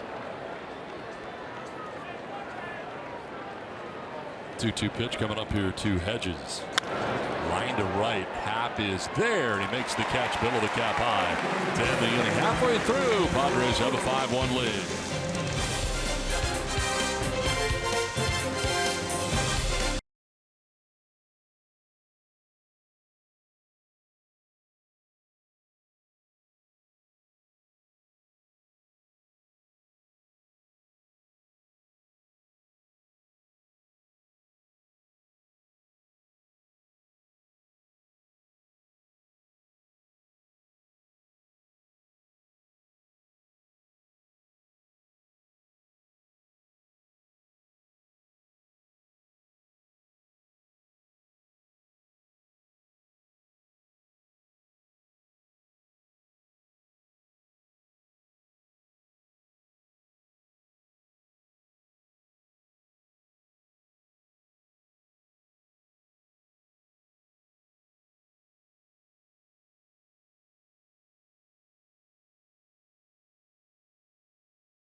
Through the first 4 innings. Yeah, getting ahead and throwing that churb right there, going with the fastball off the plate, getting the call. If you're going to get that call, go right back out there.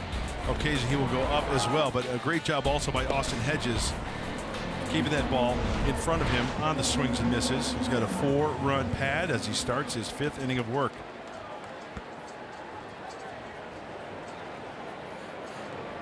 Victor Caratini leading it off here in the home half of the 5th inning.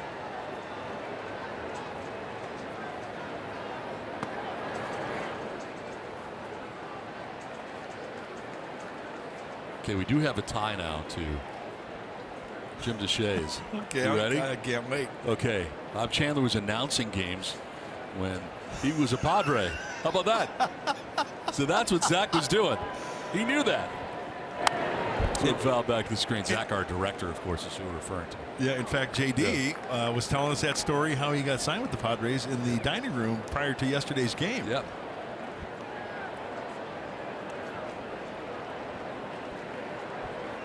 Caratini, a strikeout victim in the second inning.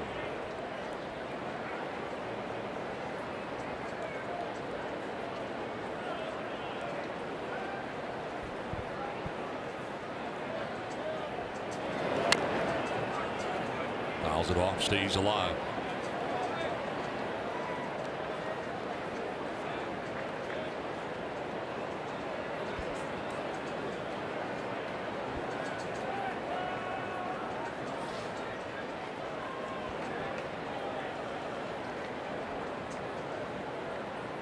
Pinch hitter has come out on deck here for John Lester, scheduled to be the second hitter of the inning.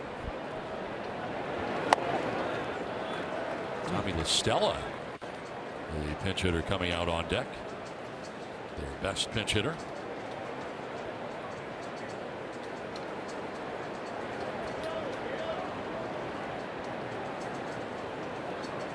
A struggle today for John Lester. A lot of pitches, too. Fouled off above the Padres dugout.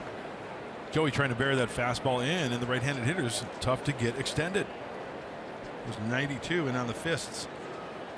Trainer Will Simon right there with the shades on, top row.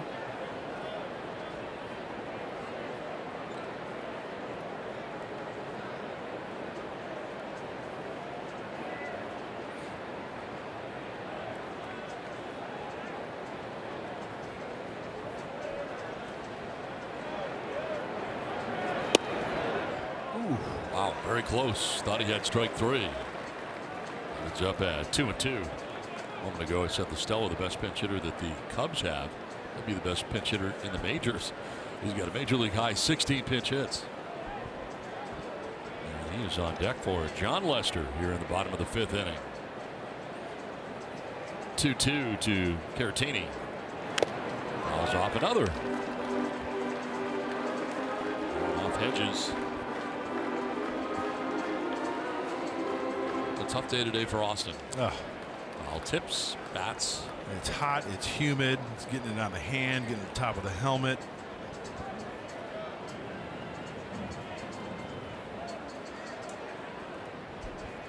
Eighth pitch of the at bat coming up here for Caratini. He's fouled off 4. Inside out swing and a foul down the right field line, out of play. Was that the Donnie swing? That would have been against Lester. I wouldn't do that against Lucchesi. What would you do against Joey? Lucchesi, I'd be pull mode. You're pull mode. Yeah. Really? See Reed explode. So you're looking middle in. Yes. And yeah, just I'm cutting it down to a disc. Yes. Just a very small area. And then wham! Watch out. Check swing. And did he go? No. That continues. Full count now.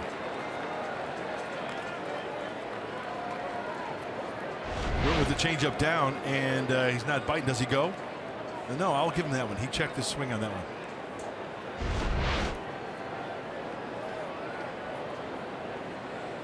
First 3-ball count of the game for Lucchesi.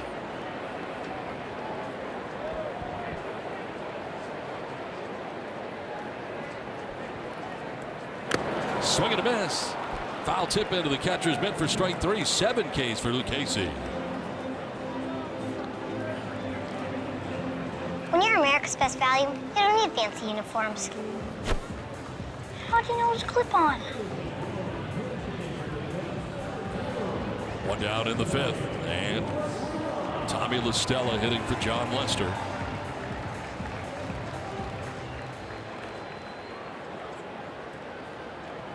Lester had been 0 for 1. Stella overall this year, 283, no homers, 17 runs batted in. And he takes strike 1.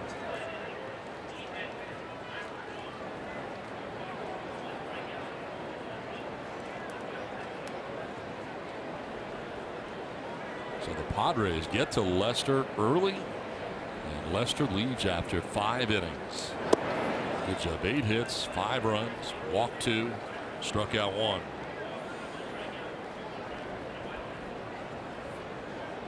They saw the ball well out of the hand of Lester today, using the whole field, hurting him with the long ball. Multiple base runners, getting him into the stretch. It's the whole shooting match. Now it's time to add on.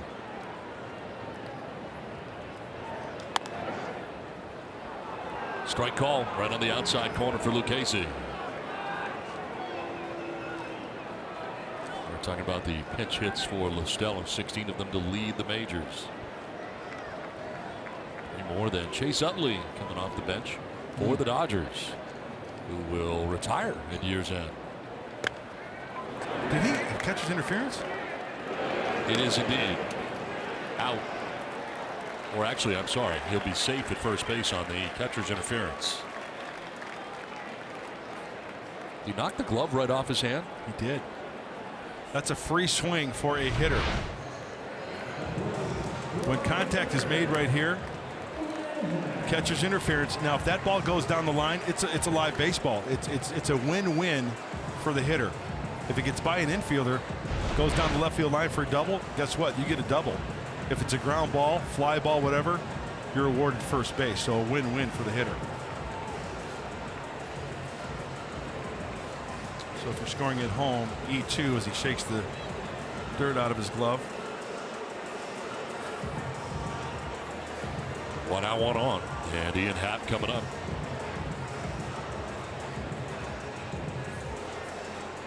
Happ struck out looking in the 3rd inning, 0 for 1.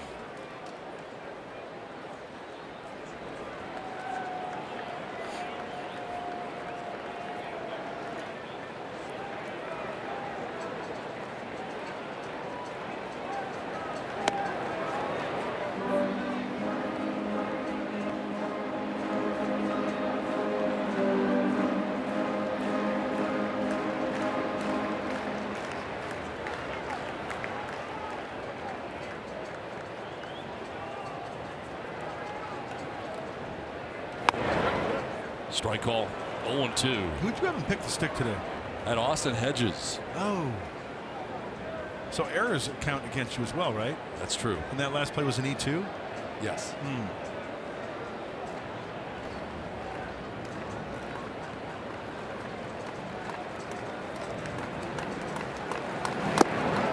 Outside, and it's 1-2. Having a tough year at pick the stick, to be honest with you. I am. Coming off back down to earth, huh? Yeah.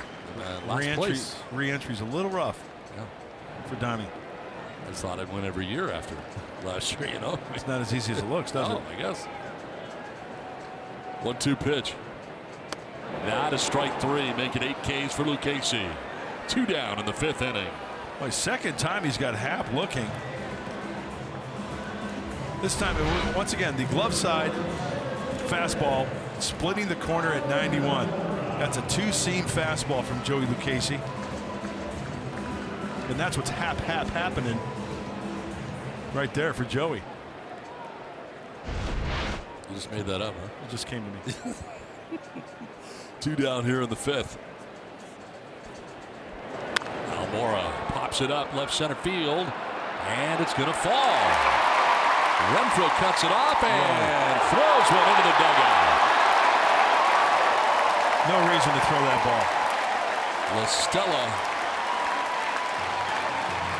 will score, and they will give 3rd base to Almora. It's now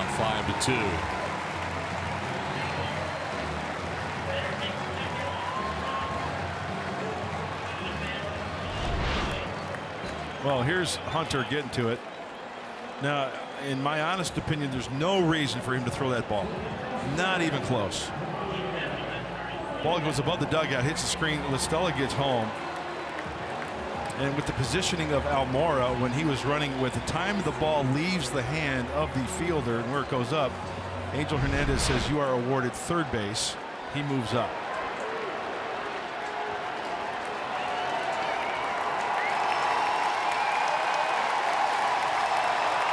Baez lines toward the left, down to the left field corner. Morrow will score as Baez cruises into second base with a double. And it's now 5-3.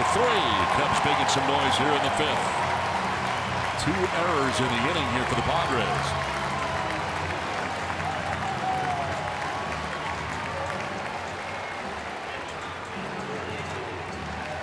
Well, here's where you don't want the wheels to come off. It's a curve. He's thrown some good ones this afternoon, but Javi Baez is swinging early in the count. This one doesn't bounce. No chance for Villanueva. And as soon as Baez came up to the plate, the fans were making some noise. Javi Baez makes some noise with that RBI double.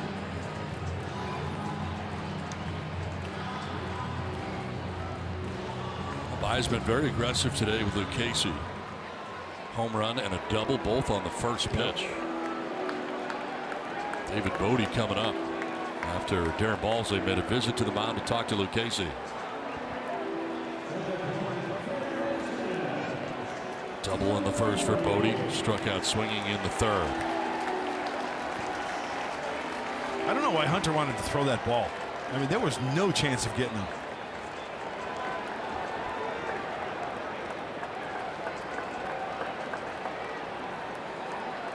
Now could turn this into a big inning.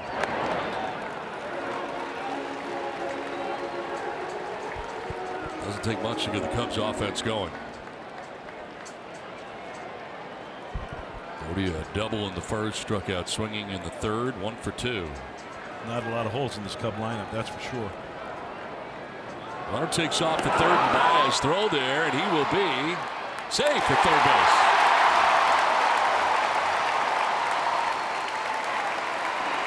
Now he is safe at third base. Oh my goodness gracious.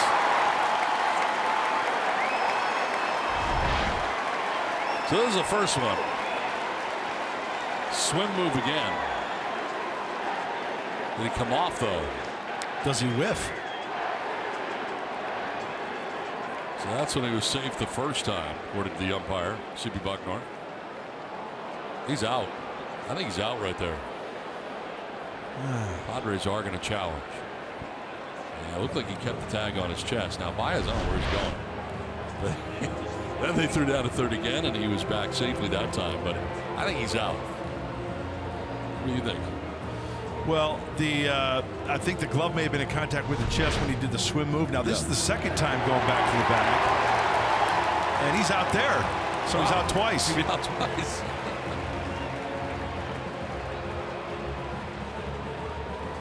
Which one were they challenging, I guess, is the question then. You know, that's a good point, because if you challenge the first one, you get it wrong, you can't challenge the second one, right? Well, you can challenge 2 plays at once, so like you can challenge a play at second and at third if you wanted to, like in an instant. So why not challenge both plays on the at third base? On the same play, the same runner? Yeah. But I think he's out. He got him on the chest on that first attempt. He got him on the chest. He tried to do the swim move, and Villanueva has the glove right on the chest. He's going to be out. You know, watch the glove of Villanueva. It'll come up, hit him on the chest right there, and he has no contact to the bag. Yeah, he's out. Crew chief is Fieldon Culbreth. Third base umpire C.B. Bucknor. This would end the inning if indeed he is out at third base trying to steal third. Throw beat him, but the only question was whether the tag.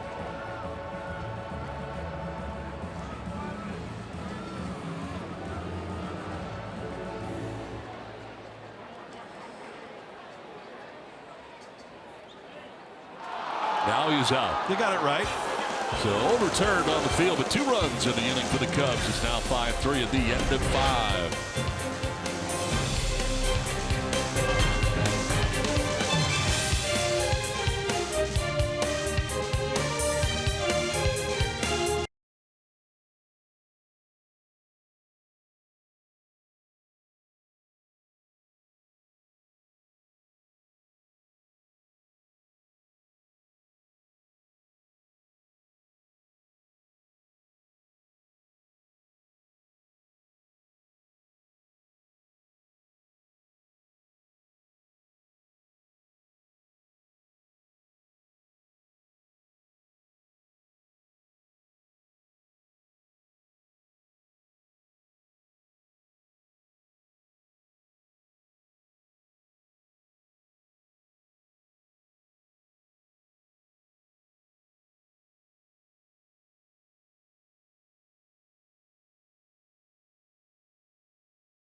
get this, and golfs it out of the ballpark. For Freddie Galvis' 6th home run in a Padres uniform. Padres jumped out to the 2-0 advantage, and Eric Hosmer for the triple by the dive of Albert Almora Jr. in center. That plates 2 runs. Padres would score 3 times in the 2nd inning. And then Franmil Reyes with a tape measure shot some 477 feet away. The straightaway center off the top of the batter's eye. His 7th home run in the big leagues, and the Padres have a 5-3 lead as they come to bat in the 6th inning. New pitcher Jesse Chavez into the game, and makes his 2nd appearance of the series. He allowed his first runs and took his first loss as a Cub on Thursday. He came from Texas on July 19th. Allowed just 4 hits and 1 walk in his first 9 innings of work as a Cub. Padres got to him the other night. That was on Thursday. 2/3 of an inning, a couple knocks, and 2 runs, both earned.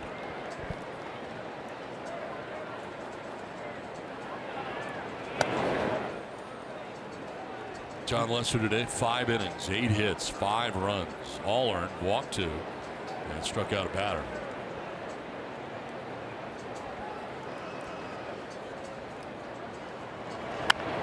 To short, and Russell fields and throws in time to get Galvis. Well, this is already a thing. Padres have homered twice today. When the Padres hit 2 home runs in a single game, tweet us at Fox Sports SD using the hashtag #HitToGetTo for your chance to win 4 new Hankook tires, brought to you by Evans Tire and Service Centers. So go do it. Hopefully multiple rather than the 2 home runs. 3 or 4 this afternoon to add on, get those runs back.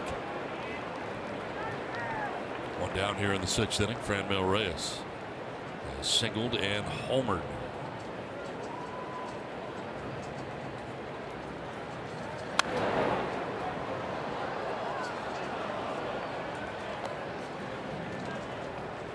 Home run, his 7th in the big leagues. Had a good start today in right field. Also made a nice defensive play in right.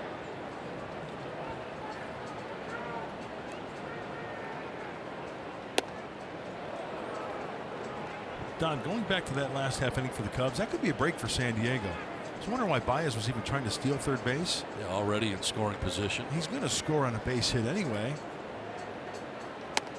Reyes strikes out. 2 down here in the 6th inning. For a strikeout with Chavez.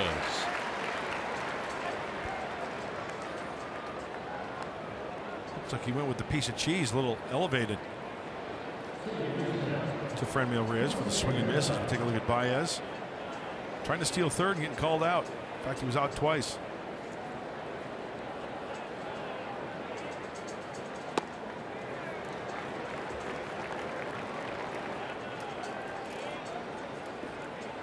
Jose Perella grounded into a fielder's choice in the 2nd. Fly to right in the 4th inning. And on this foul now finds himself down 0-2.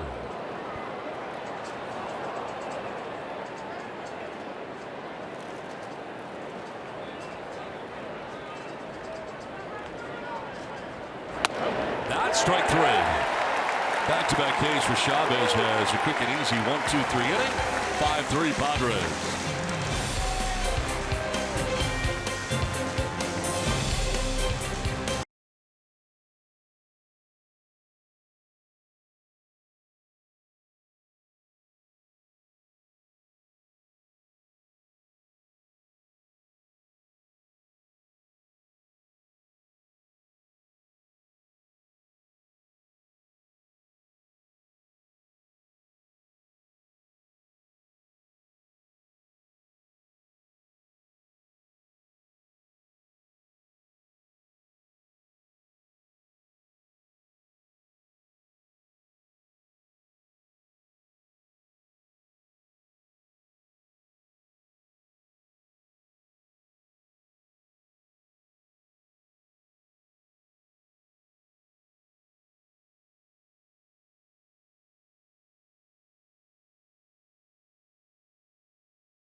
Geico, the pet company. By Jerome's Furniture, where Jerry's price is the lowest price every day. And by Pacific Surfliner. Ride the Surfliner to your next Padres game. Back at Wrigley Field into the 6th inning. David Bodie leads it off. Joey Lucchesi back out on the mound here for the 6th inning. 73 pitches deep now into his outing. Dealing with 3, 4, and 5 for the Cubs.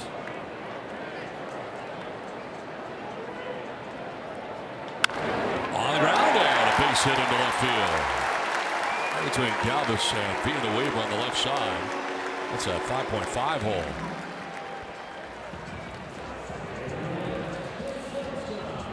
Oh, Joey Lucchesi doing a nice job with that pitch count. Leadoff hit right here. Let's see if he can get another grounder or a strikeout to keep that double play in order. The Cubs swinging early in the count.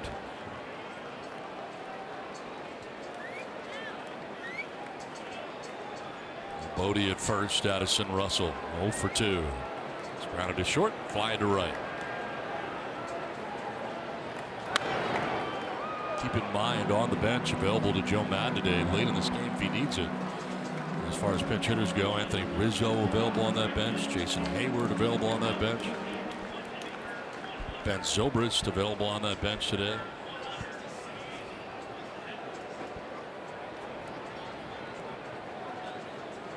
The 0-1. Popped up left side, backpedaling Galvis to the short lawn and left. Out number 1. This copyright telecast is presented by authority of the San Diego Padres and may not be reproduced or retransmitted in any form. The accounts and descriptions of this game may not be disseminated without the express written consent of the San Diego Padres. Some Padres fans here. Ah, the Cupbusters t-shirt. Buy me some peanuts and Cracker Jacks. Root for the visiting team.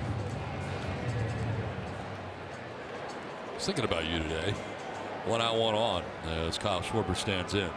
Now, I know you did take me out to the ball game here a few years ago in your home city of Chicago. Now, when it came to root for the home team, did you say Cubs or Padres at that point during the song? I mean, it must have been a dilemma for you. No, not a dilemma at all, Don. Yeah. Because when you watch Harry do it, he would put the microphone out towards the crowd. So I just kind of deferred. Sidestepped it. I just kind of deferred to the crowd and just waved the mic out in front of the booth. Okay, I was wondering how you handled that. That's good to know. Did you think about it before? Like, what am I going to do? I most certainly did. Yeah. But then at the end, I did yell down to Buddy Black. I said, "Hey, Buddy, come on, let's get some runs." Okay, so you made up for it. Yeah.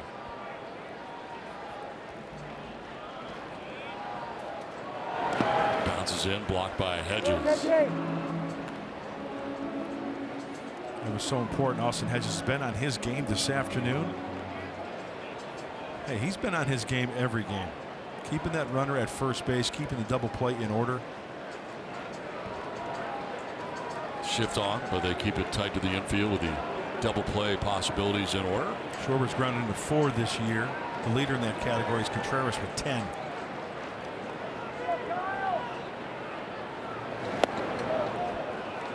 Good pitch. All the ball, 2-1.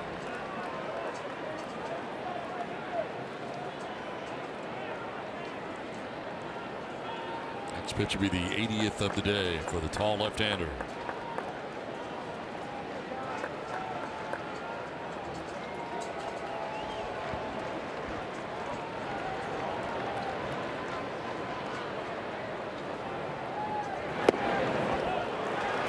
Same spot. Wow. 3-1. Well, there have been pitches, both sides, and I will say that, both sides that have been off the plate more than that called strikes. That's a really good pitch. And a pitcher, whether it's John Lester, whether it's Joey Lucchesi, should be honored with a called strike. It has been both ways. That's a strike. Schwarber thought it was ball 4, but he catches the top of the zone. Not enamored with the call.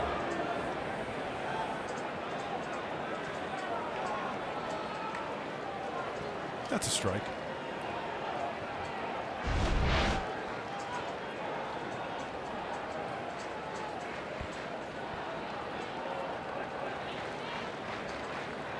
Payoff pitch. Fouls it off for a defensive swing. Had to swing. That was going to be a strike on the outside corner. So the emergency swing employed there by Schwarber fouls it off.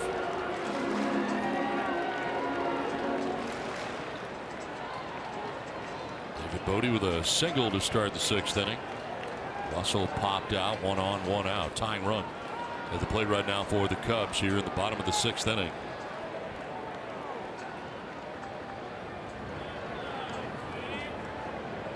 And that's strike 3. Schwarber rung up. That is strikeout number 9 for Lucchesi. 2 down. You know, getting up there in pitch count. 3rd time around now for Joey Lucchesi, and it's a 2-seam fastball right on the outside corner for a called strike. That was nice. 2 down, Bodie at first, and it brings up Wilson Contreras.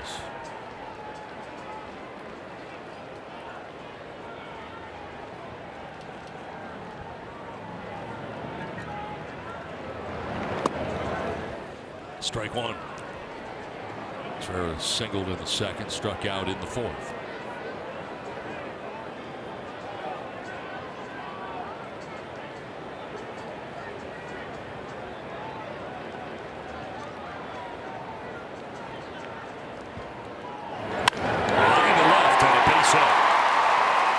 Stop at second base as Manfred gets it back in. 1st and 2nd now, 2 down here in the Cubs 6th inning.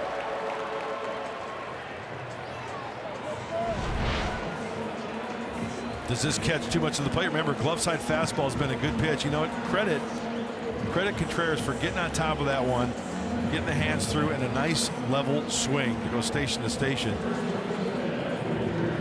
for the Cubs, and now be the switch hitter Caratini.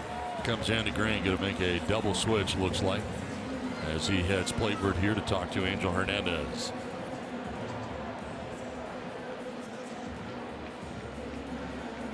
Carlos Asuaje will be coming into this game. Joey Lucchesi will be leaving this game as a pitching change from Wrigley Field in Chicago with the Padres on top 5-3.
Lucchesi done after 5 2/3 innings, allowing 7 hits so far, charged with 3 runs.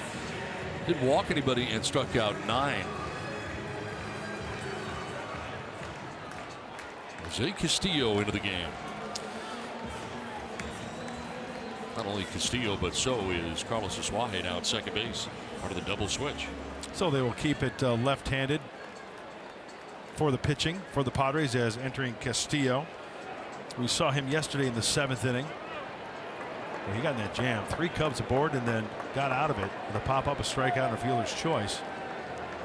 Inherits 2 runners here with 2 outs.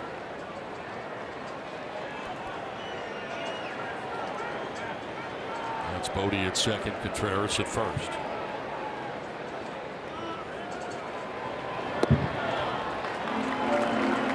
Ball 1 to Victor Caratini, who had no success against Joey Lucchesi. Thought Andy Green may leave Lucchesi in because he struck out Caratini in the second, and he struck him out in the fifth, both times swinging.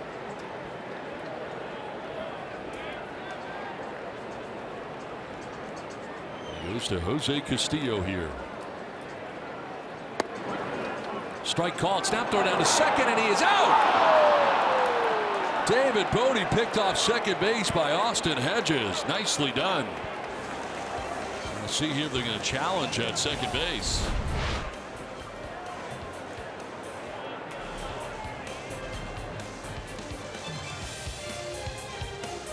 I think you got him. Yep. No challenge here from the Cubs. Austin Hedges picking off Bodie at second base. Padres out of a jam on top 5-3.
Cricket smile starts with the Grants.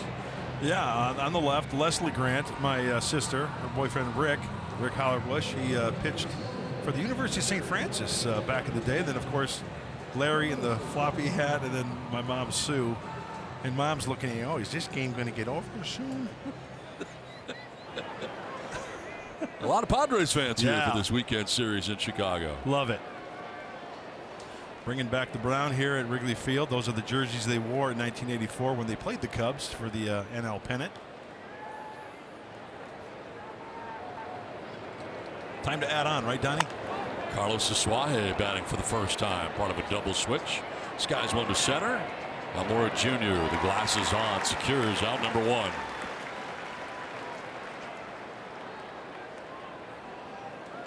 So Asuaje erased on one pitch, and Jesse Chavez into his second inning of relief for Chicago.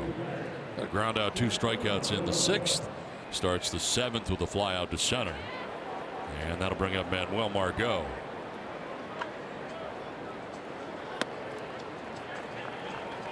And he with 2 hits, single in the first, scored a run.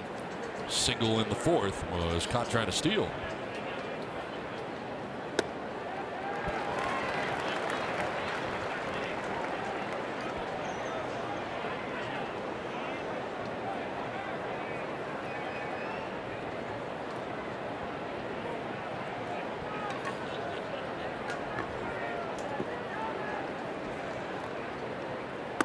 Outside for ball 1, 1-2.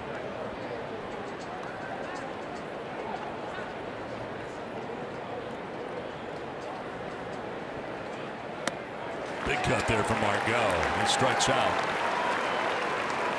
Third strikeout for Chavez since coming in. 2 down. This little cut fastball at 91 from Chavez.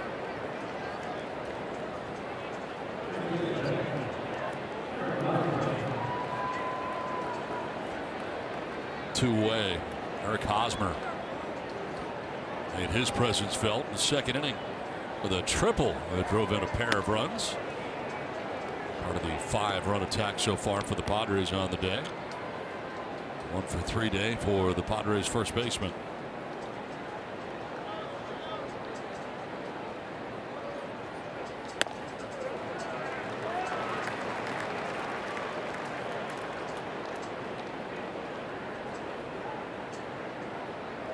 Padres able to get Lester out of the game after 5 innings today.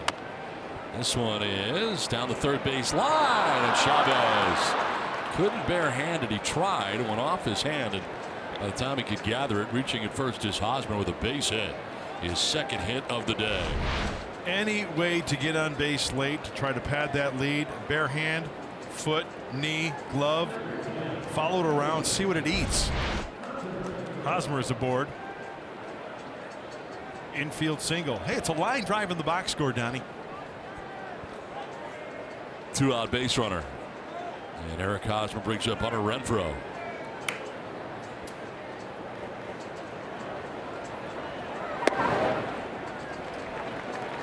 Hunter needs to pop one right here. A sac fly back in the first. Fly to right in the second. Popped out to second base in the 5th inning. That wind is still blowing out straight away center field. 0-2. Fastball running away. He's been pretty consistent yesterday and today. Blowing out at Wrigley. Generally not a good thing for pitchers. 3 home runs in the game. 2 for the Padres. Freddie Galvis, Franmil Reyes. Solo shot for Javi Baez for the Cubs. Freddie, his 6th home run of the year.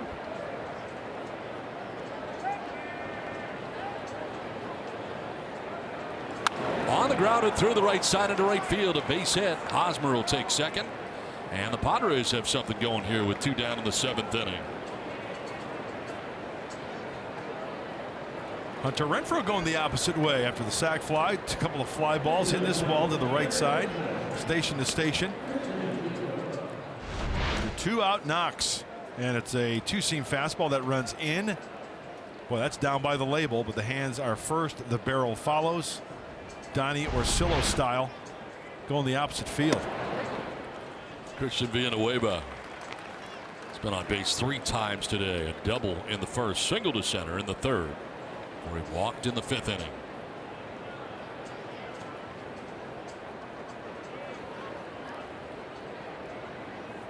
Good 2-strike approaches today, huh, Don? For the Padres. Question. Padres have 10 hits and 7 of them have come with 2 strikes. Wow.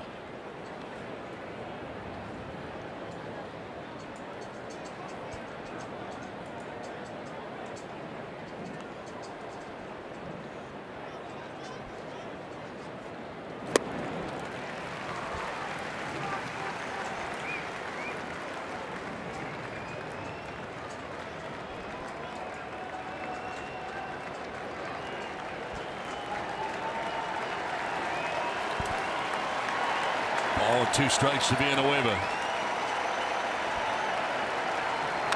Foul to the screen. Still 1-2.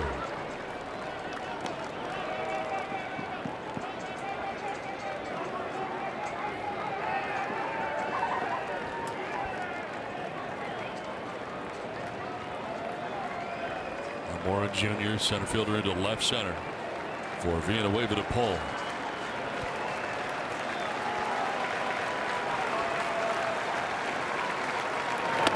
Outside, 2-2.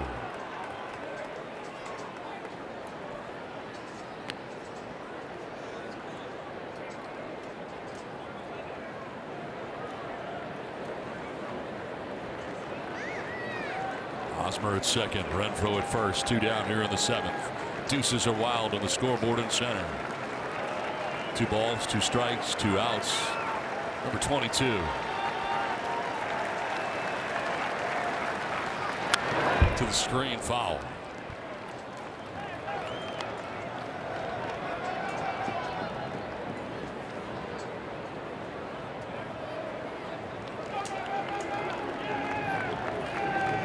Jesse Chavez got 5 quick outs. 1, 2, 3, 6. First 2 outs of this inning with that little dribbler on third baseline that he could not field himself, allowing Hosmer to get on. Then Renfroe singles. All of a sudden, you get runners at first and second, 2 down, and now in the midst of a battle here with Christian Villanueva. 30th pitch coming up now for Chavez.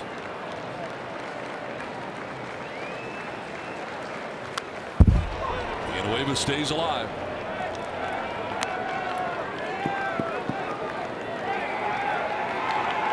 He's got to keep that same approach, that blueprint, to take it the other way. 2 runners on base, right? And granted, I'm guilty of this.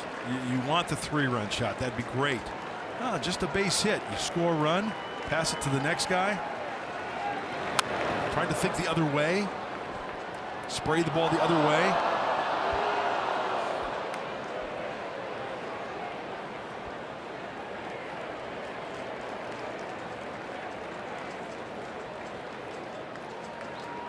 Battle continues. 2-2, the count to Villanueva.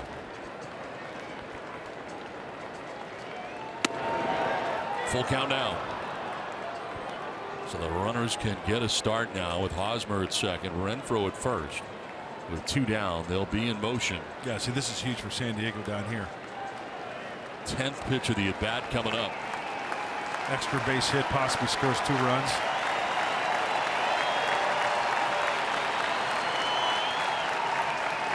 Villanueva pops it up.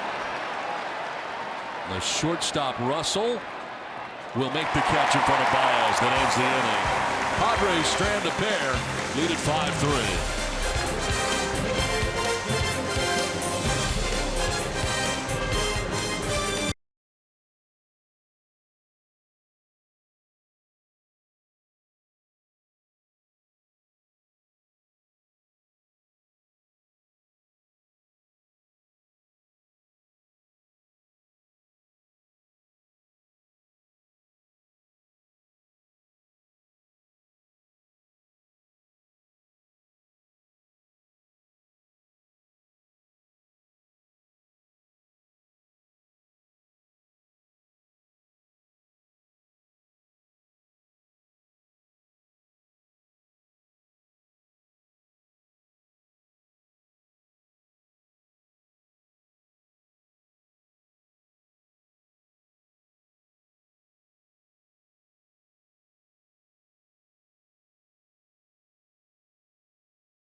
Job in that regard. This throw to third. Villanueva able to get Baez as he was caught stealing, and then how about this pickoff at second base that ended last inning? So back-to-back innings in which the Cubs have run into outs. And Hedges having a big day behind the plate. Throwing out base runners for the Cubs. Don, we talk about pitchers shutting down the running game, right? Well, Austin Hedges is doing just that.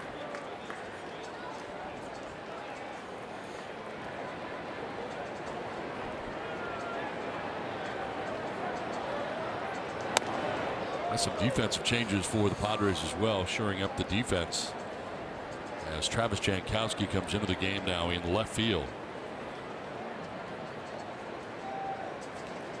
Moving from left to right is Hunter Renfroe. So Reyes coming out of the game, and Caratini almost getting hit. There's Jankowski now in left. Renfroe in right.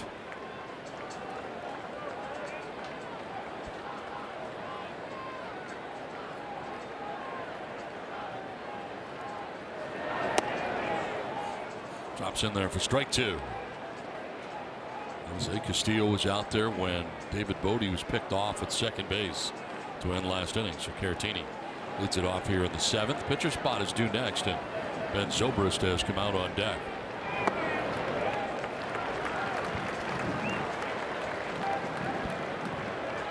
There is Zobrist. Started back-to-back games, but has today off until now.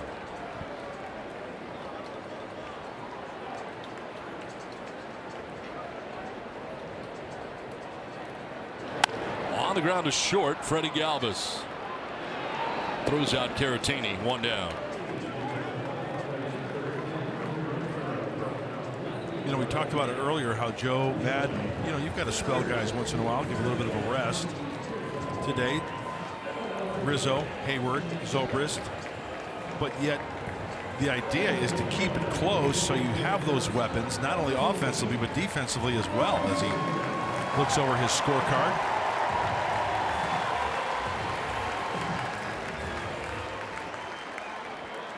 One down, Ben Zobrist, pinch hitting.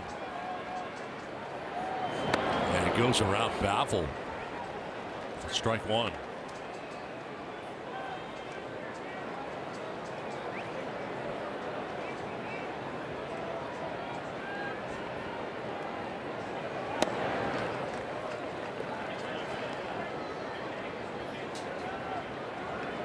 Joey Lucchesi today, 5 2/3, 7 hits, 3 runs. Didn't walk anybody and struck out 9. That's what jumps out at me. 0 walks, 9 strikeouts. Up the middle, and Asuaje flips to Galvis, who throws to first late.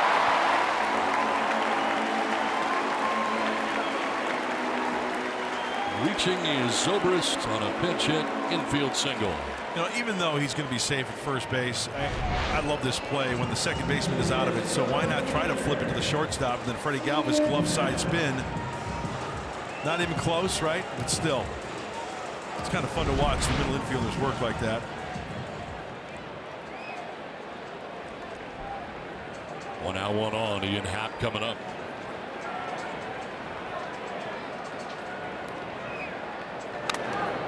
Swinging for the fences there, and it goes off. Hedges mask. Do a little inventory on the mask, make sure everything's okay. Those shock absorbers on that cage doing their work, absorbing that. Oh, easy for you to say. Wow. Wow.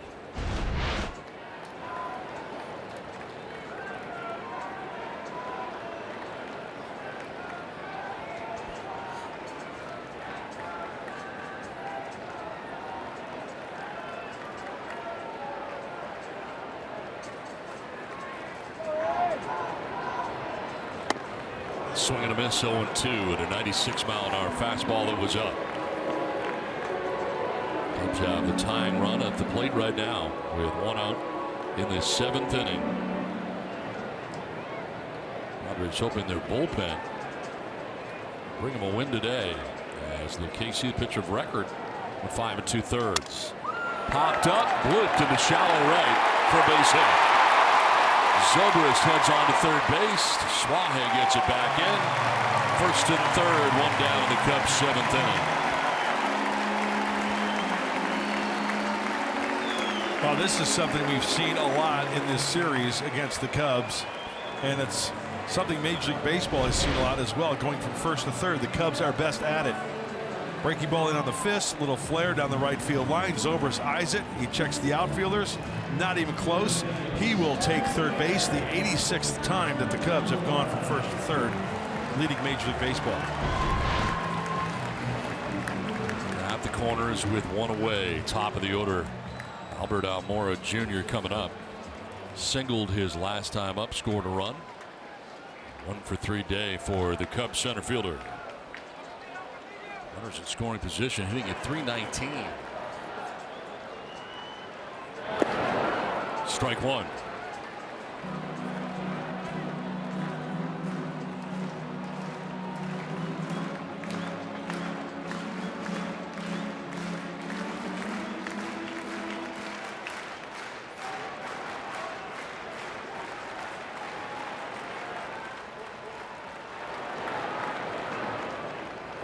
Strike two. Fastball at 95 by him.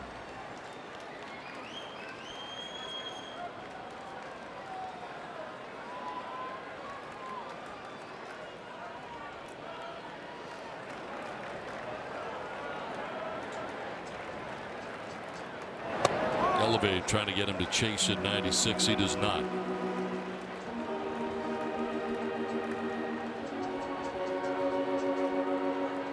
Caratini grounded out to begin the inning. Zobrist with the infield hit to the right side. Ian Happ with a single to right. First and third, one down. Left side and through. Zobrist will score, and it's a one-run game. 3 straight hits for the Cubs here at the bottom of the 7th. And so far a run.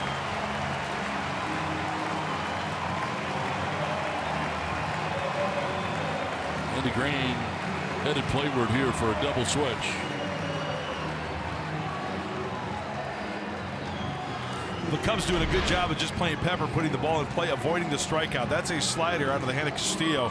Once again, catching too much of the plate.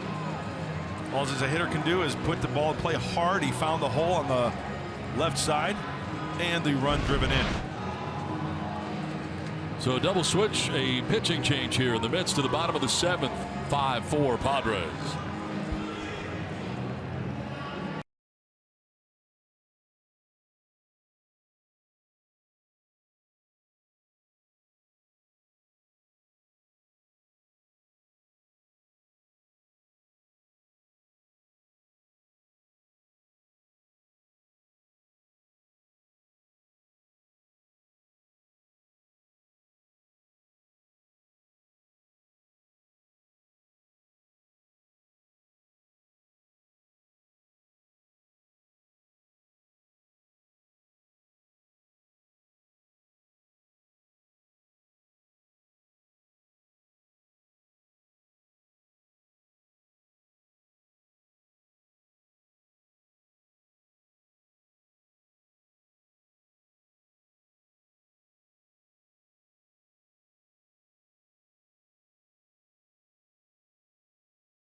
As Corey Spangenberg comes in and takes over at third base for Christian Villanueva.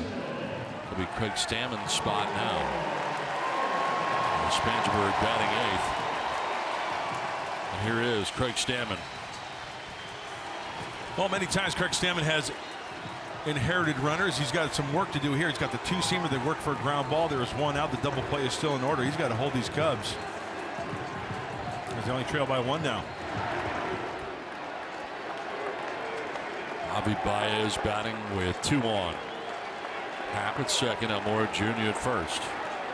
Baez homered back in the 3rd inning.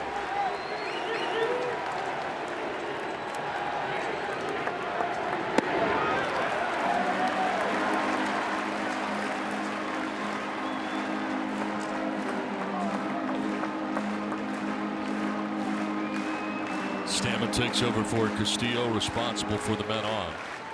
And so far, in 2/3 of an inning, Castillo charged with a run.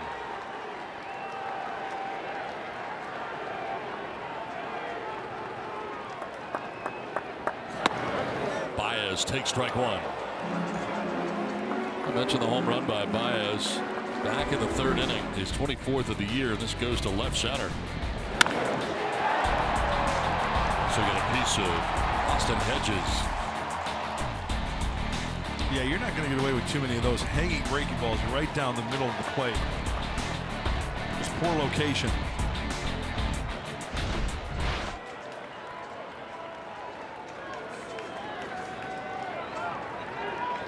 Stammen backs off. Swaley was cheating in behind Happ at second base.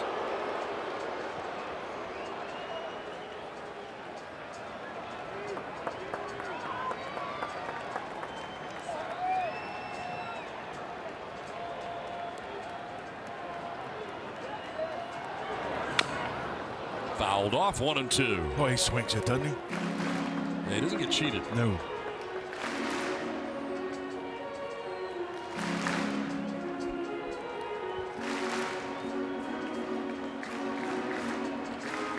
Both pens are currently busy.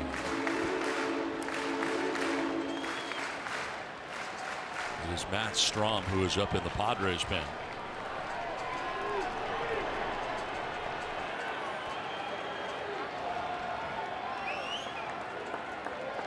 One-two to Baez. Fouls it off, stays alive. I mean, that is one swing and one swing only as we take a look at the Cubs bullpen.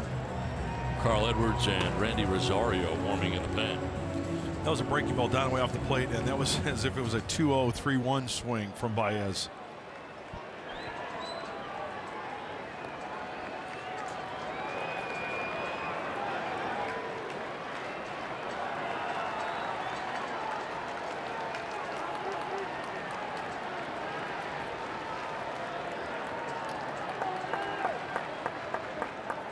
The 1-2 pitch. Swing and a miss, and Baez strikes out. Big strikeout for Stammen. 2 down here in the 7th inning.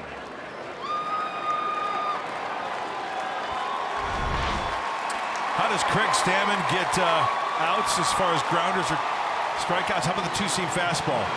Inside, barrel over the ball. And once again, when you have an aggressive swing like that, you don't have to throw the ball in the strike zone. As we mentioned, some pretty big bats on the bench today for Joe Madden. And Anthony Rizzo has just been introduced. Pinch hitting for David Bodie.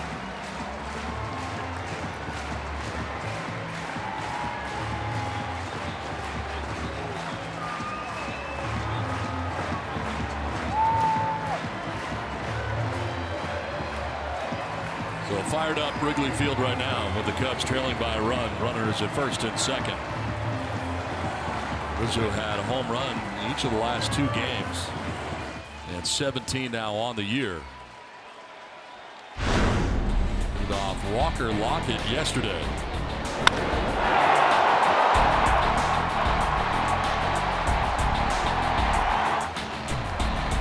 Now he faces Stammen in the 7th with the Cubs trailing by a run. That is strike 1 for Stammen. Not sure this was a real strike. Oh, thank you very much.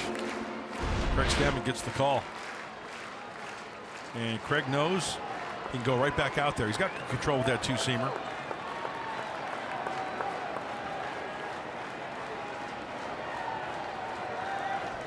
Three for 6 for Rizzo with a home run off Stammen in his career. Down the left field line. That is going to fall. Game time run scores in Ian Happ. First and third and a tie game. Tied at 5. Pitch hit, RBI single for Anthony Rizzo.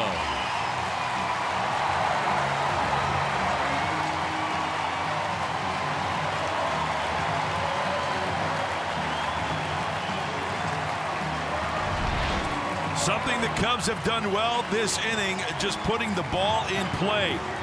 4 singles, no extra base hits. Yeah, from Anthony Rizzo, you expect the home run, maybe the extra base hit, but he just flares this one down the left field line, and we are tied with runners at the corners. And the Cubs again go from first to third. Something they do so well. 2 down, Addison Russell coming up.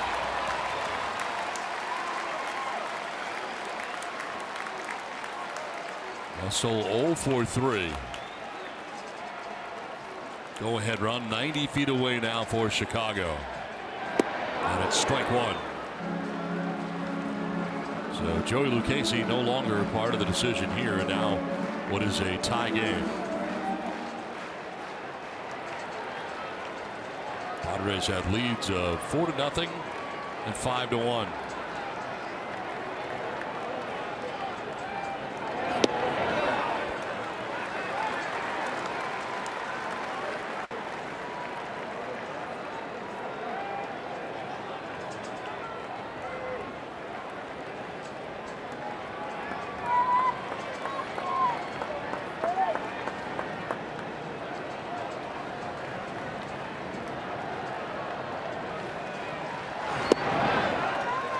Two and one.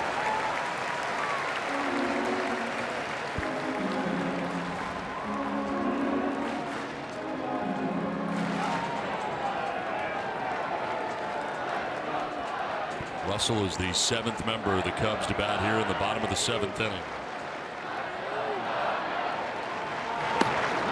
That's strike 2. Thank you.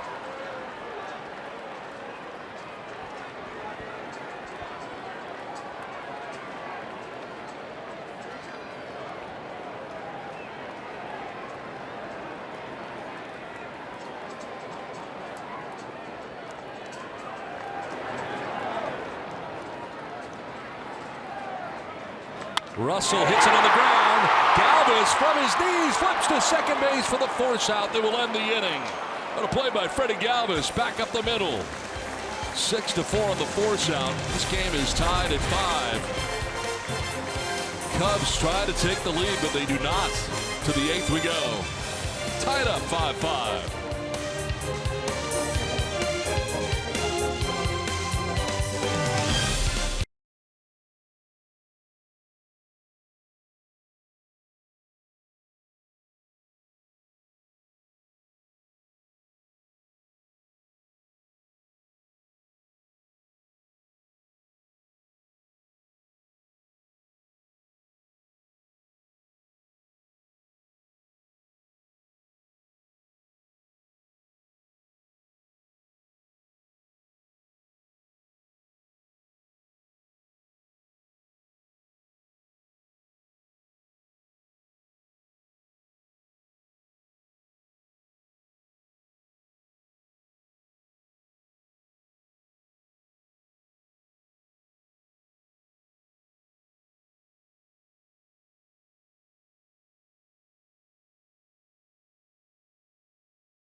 Thanks very much, Mike and Tony, as it is 5-5. Ready for the top of the 8th, and our Ram Trucks Tools of the Trade focuses on Austin Hedges. And going yard, we're talking about the home runs. What he does behind the plate, he does so well, but he turns on this Chavez two-seamer earlier in the series. Down the left field line, and he keeps it fair. Been putting together some good at-bats, and it doesn't stop there. This one about belt buckle high on the pole side. Something about that left field corner that he likes here at Wrigley Field. Austin Hedges, our tools of the trade, talking about that shillelagh he's swinging this series. Carl Edwards Jr., the new pitcher for the Cubs, deals with strike 1 to Austin Hedges. Changes for the Cubs. Victor Caratini now at third base. Anthony Rizzo stays in the game at first, as Happ in center field and Zobrist in right. moving from right to center with Zobrist coming in and staying in right field. So a host of changes here now for the Cubs. Score twice in the bottom of the 7th inning and tie the score 5-5.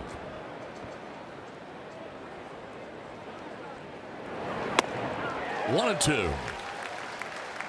And again, Pedro Strop likely not available for Joe Madden today. The closer. Yeah, yesterday we saw Cishek, Kinsler, Strop for the second day, as you mentioned. We saw Kinsler again and Cishek on Friday. And we saw Edwards on Friday as well. He went 1+ inning. Gave up a couple hits and a run.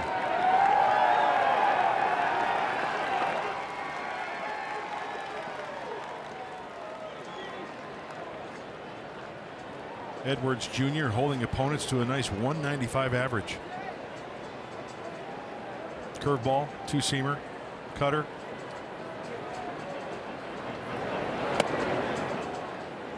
Hedges today at the plate 0 for 3. Struck out in the first, bounced into a double play in the third before lining out to the right fielder Ian Happ at the time in the 5th inning.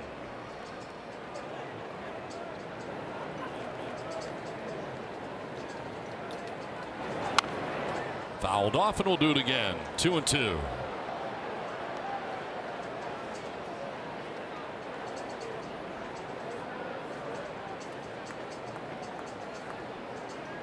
Freddie Galvis made a great play to end last inning and keep this game tied. Waits on deck. 2-2 pitch. Fouled off again. Jesse Chavez ends up going 2 innings in relief of John Lester, who was off the hook in this game. He gave up 5 runs in 5 innings and departed trailing 5-1, but his offense comes back to tie the game. The bullpen does a good job. Jesse Chavez, namely, 2 innings, 2 hits, no runs, and he struck out 3.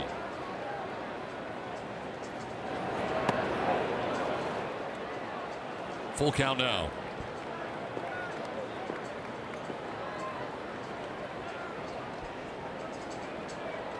Opponent sitting at 195 against Carl Edwards Jr.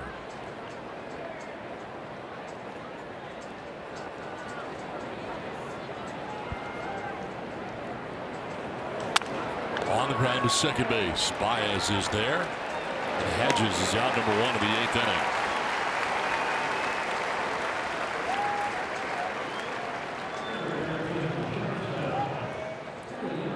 Now the numbers for Carl Edwards Jr. coming in.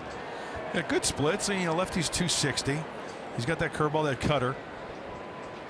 More strikeouts. That's the one thing that jumps out at you. 52 punchies and 34 1/3. And quite frankly, I love the single digit. Number 6 for Carl Edwards Jr. I love that. Freddie Galvis dancing out of the way for ball 1. Clayton Richard, number 3. I love. Marcus Stroman, number 6 for the Jays. I love that. Freddie needs to elevate one to the outfield. Break this tie.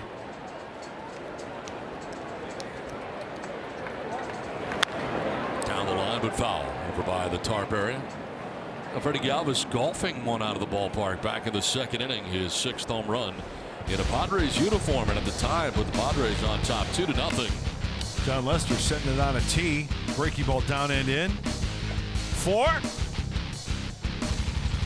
Back. Gone. Wind aided. One of 2 home runs, incidentally, allowed by Lester today. The other, the long solo home run to center for Franmil Reyes. Edwards just missed with a 94-mile-an-hour fastball up and in. There's a 2-1 pitch. That's strike 2. Nice and easy 94 on the outside corner. He's got a free and easy delivery.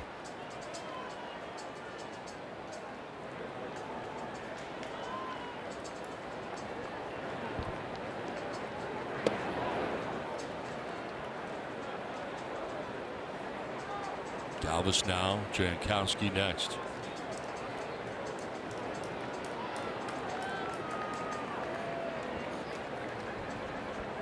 Payoff pitch to Freddie Galvis.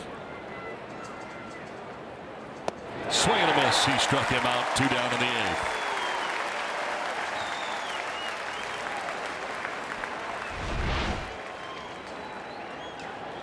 '93 on the cut fastball. Watch the rotation on the hand of Edwards. He just cuts it a little bit. You see that rotation on the four-seamer? Just a little bit. And then you mix in the good location. That equals a punch out. 2 down to the 8th, and it brings up Travis Jankowski. Took over defensively in left field. Saw Renfroe move from left to right with Franmil Reyes coming out of the game. Reyes today had been 2 for 3 with the home run we mentioned.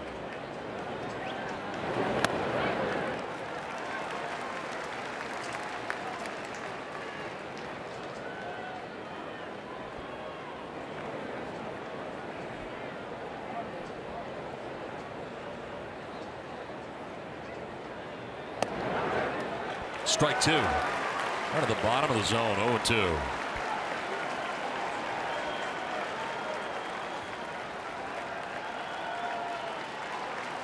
Cubs bullpen with a 2.54 ERA in their last 13 games. It's been improved.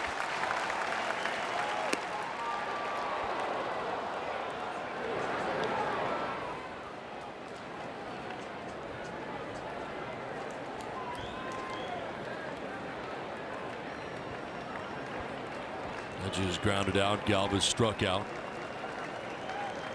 Now 1-2 to Jankowski. In the dirt, did he go? No. They checked the third base umpire. C.B. Buckner didn't offer. And it evens at 2-2.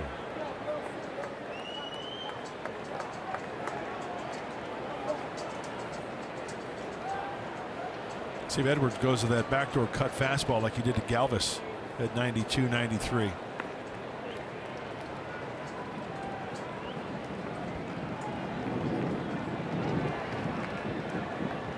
Fastball away.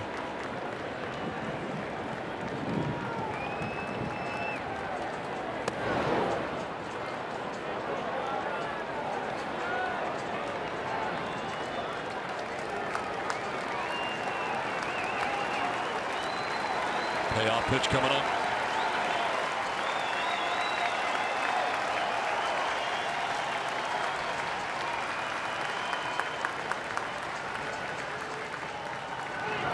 Ball forward. He loses Jankowski. A 2-out walk. Good AB right there for Jankowski, who ends up walking here after he got down 0-2. The Cubs pen has been so good for Joe Madden in this series. After game 1, they went 3 1/3 of scoreless pitching yesterday, and so far 2 2/3 scoreless today. And a walk with 2 down allowed by Carl Edwards Jr. Corey Spangenberg batting for the first time, came in as part of a double switch at third base. Runner goes. Spangenberg takes a strike. Throw is not in time. Stole a base for Travis Jankowski. In the scoring position with 2 down. Even with the arm of Contreras behind home plate, you got to take that chance, get into scoring position. Travis Jankowski, who's got some speed, stay on that bag with the head first slide. And you know what, Carl Edwards Jr. got that high leg kick, which works to the advantage for Travis, getting safely into second base.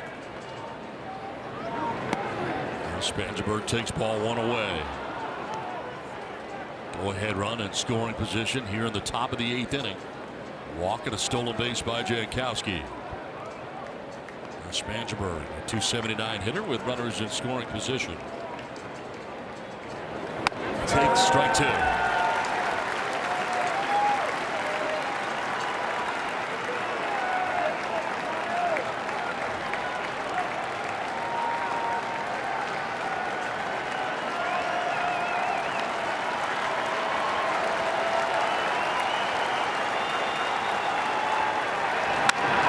Center field, a base hit for Spangenberg. Here comes Jankowski, and the Padres will take the lead. Throw goes to second, and into second base goes Spangenberg. Padres will take a 6-5 lead in the 8th.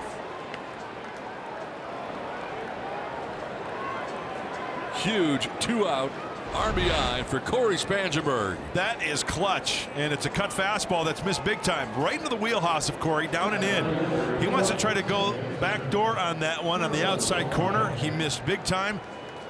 And the sound of that ball off the bat, very solid, very crisp. Padres break the tie. On top again. Swahe now looking to obtain some insurance here in the 8th inning. Corey Spangenberg driving in. The go-ahead run in the top of the 8th.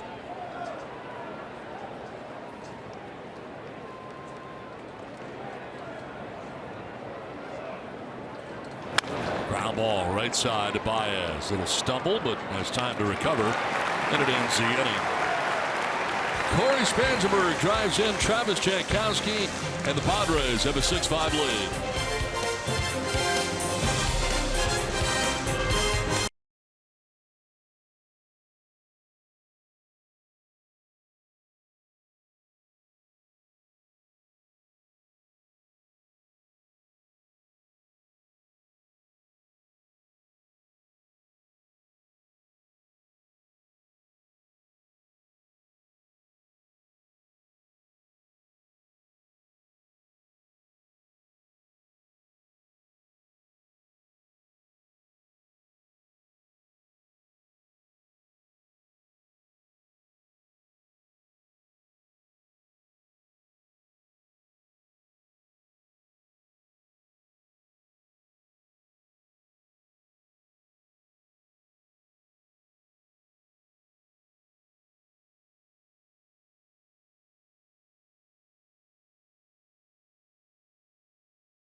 Sequan Casino, opening in 2019 as Sequan's brand new 300-room resort and hotel. Corey Spangenberg drives in the go-ahead run here for the Padres in the top of the 8th inning on top 6-5. On to the bottom of the 8th, and Kyle Schwarber leading it off against Craig Stammen.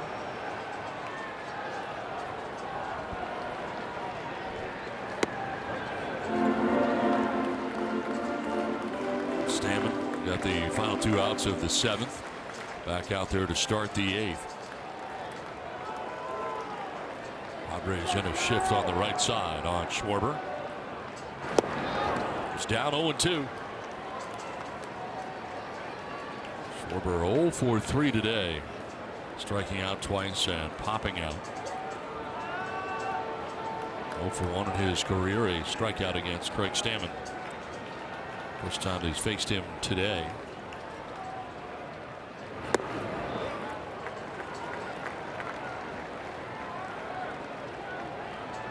Three runs charged to Lucchesi in 5 2/3. 2 runs charged to Jose Castillo in 2/3 of an inning.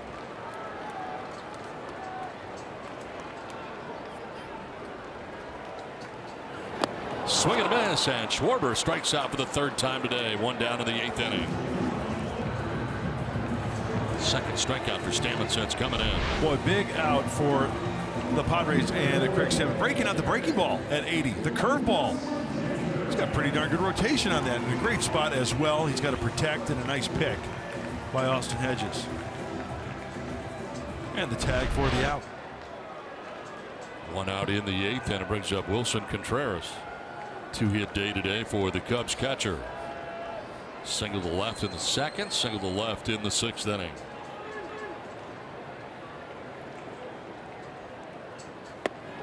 fooled on that pitch. 0-1. Hedges trying to avoid that backswing. Yeah, I think he just started him off with another curveball. Finished off Schwarber with one and started off Contreras with a curveball. Apparently feeling it. Yep. Go hard away here. Oh. I think a pretty good pitch. Because we know Craig throws the slider as well, but and sometimes you go out there and you've got that feel for that secondary pitch, maybe your third pitch, and it's working for you.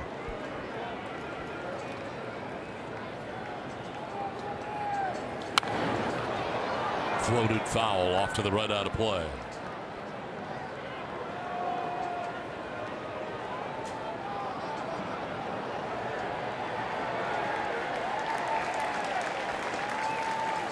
Randy Rosario has been up in the pen.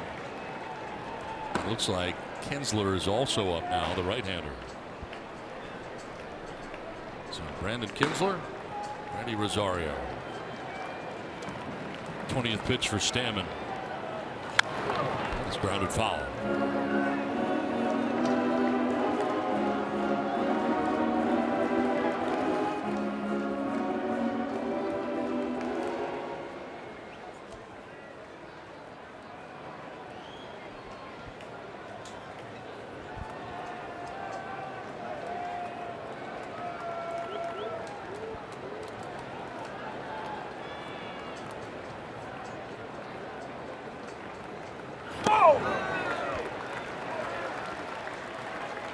Two and two.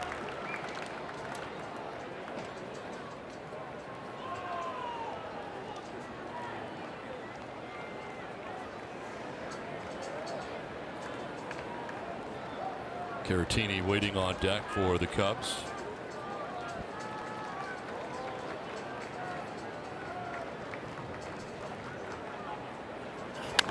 On the ground foul. Do it again. 2-2.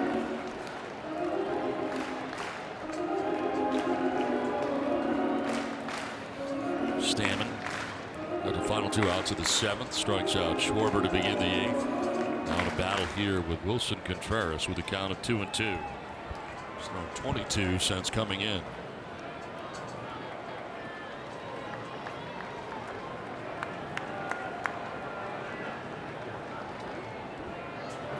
Swing and a miss, and Stammen with back-to-back strikeouts, 3 in all since he's come into this game. 2 down in the 8th inning. Well, it seems like Craig Stammen has got the feel for all of his pitches. That's a 2-seamer in off the plate. You got to protect. Out of the hand. Looks like it's going to be in or third. There you see the 2-seam rotation. Not even close.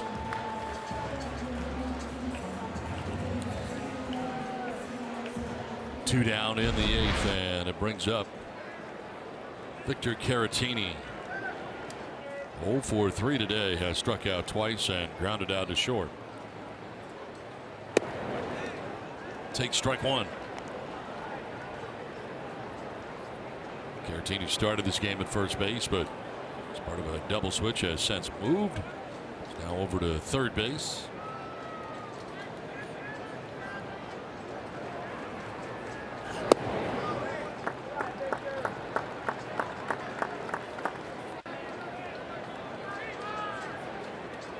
Back-to-back strikeouts for Craig Stammen here in the 8th. Protecting a 1-run lead.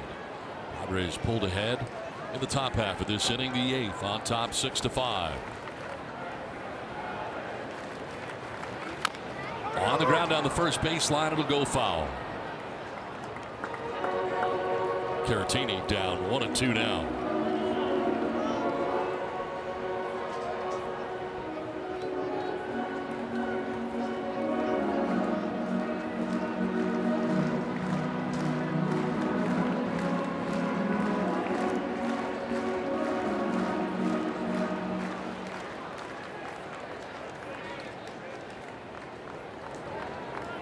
Padres with leads of 4-0, 5-1, now 6-5 after the Cubs had come back to tie the score 5 aside. 1-2 pitch. Fouled off. We'll do it again. 1-2.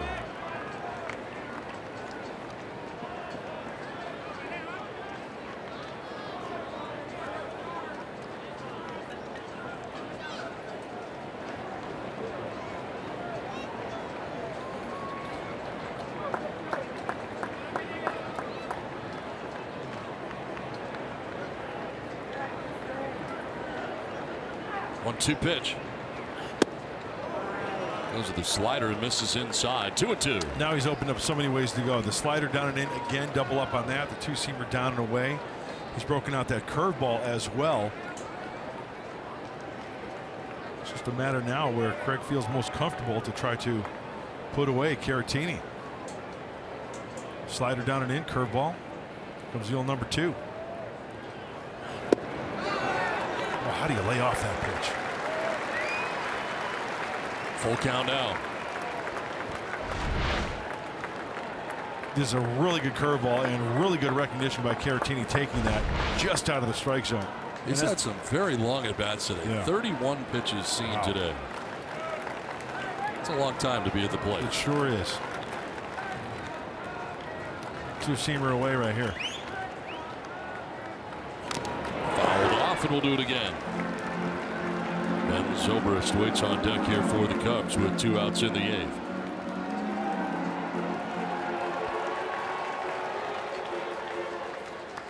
There's Zobrist, who came into the game, got a pinch hit single in the 7th.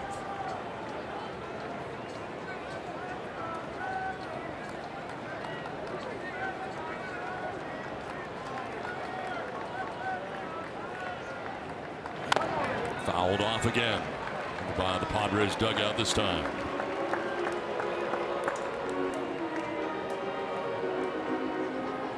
"31 pitches for Stammen in relief. That's a lot. It is a lot of work. He's making good pitches though, but Caratini making him work. What's his strength? We'll see right here what he feels is getting him off balance. Caratini thinking one way, Stammen thinking another way. Here comes the number 2 again. Curveball. Wow.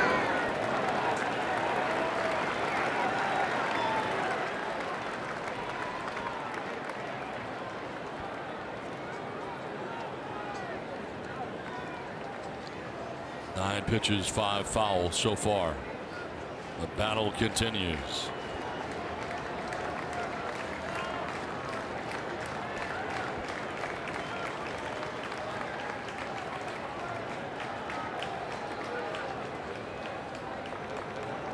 Stammen shaking off a few.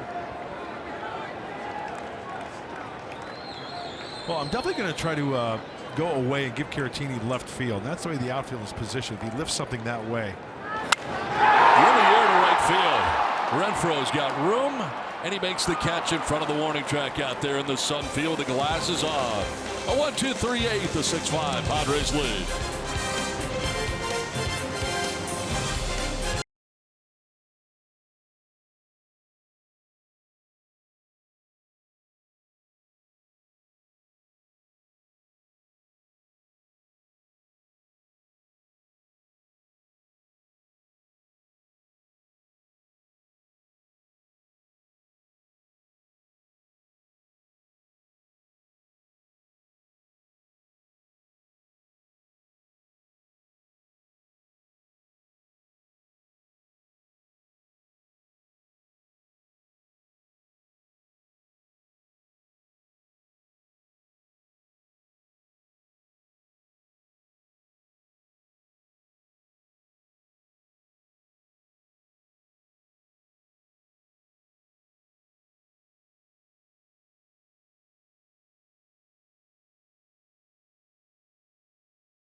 Offensively and defensively in this game.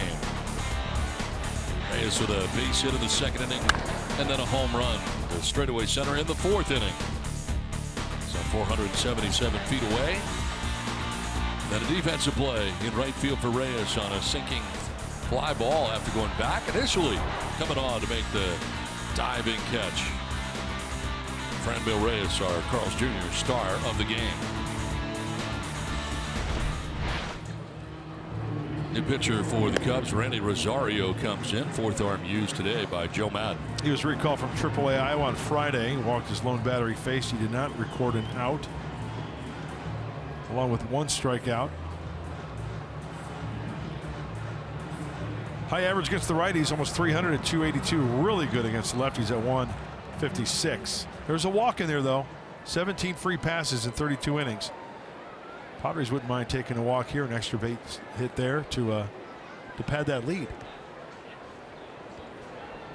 Top of the order, Manuel Margot to lead it off. 2-hit day today. Single to center in the first, single to left in the fourth inning. And the recipient of strike one. Now Carl Edwards Jr., who pitched the 8th inning, on the hook right now for the Cubs. It was an inning giving up a hit and a run. Walked a batter, struck out a batter. 0-2.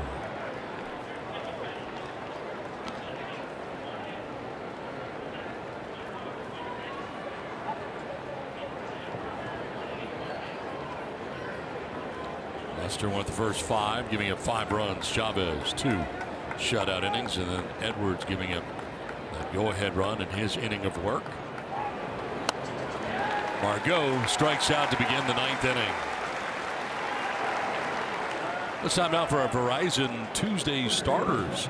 Game 1 of a 3-game series between the Padres and the Milwaukee Brewers. As this road trip continues, Clayton Richard will be on the mound. 7-10 with a 4.99 earned run average.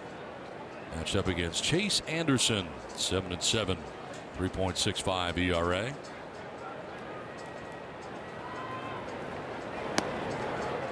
One out in the 9th, and Eric Hosmer taking strike one, didn't like it.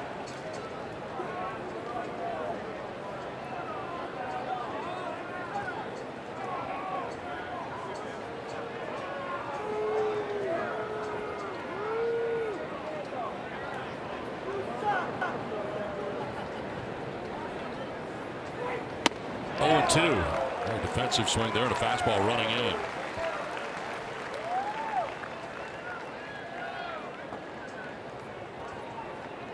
Hosmer now, Renfroe next. Padres batting in the top of the 9th, trying to add on.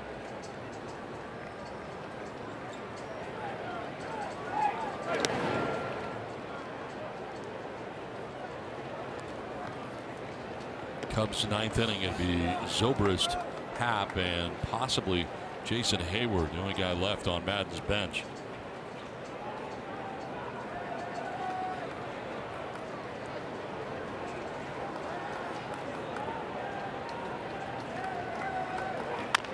Up the middle, chopped, and it is Baez. Off balance, high throw, and reaching at first is Hosmer. So that throw threw Rizzo off the bag, and it's going to be a base hit for Hosmer with one out here in the 9th inning. Hosmer got down 0-2, but reaches at first base with his 3rd hit of the day. This is a really remarkable play. We've seen Javi Baez do so many things, going to his right, going to his left, going back, coming in. Nearly in shallow left center field behind the second base bag. Anthony Rizzo jumps to keep that one from going over the by the Padre dugout. Fly ball for Renfroe, headed towards left center field. That ball is back, and that ball is gone. Hunter Renfroe with a 2-run shot in the 9th inning as the Padres add on. Hunter Renfroe with his 9th home run of the year, and the Padres now have some breathing room. On top, 8-5.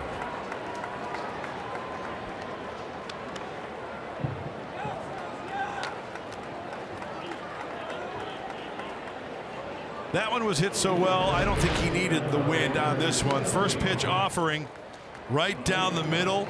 Hunter Renfroe is looking for the heater. He got it. Halfway up the bleachers.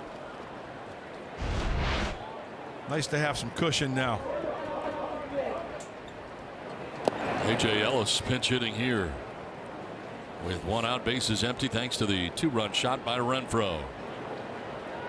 And that will send him, some of them, to the exits here in Chicago.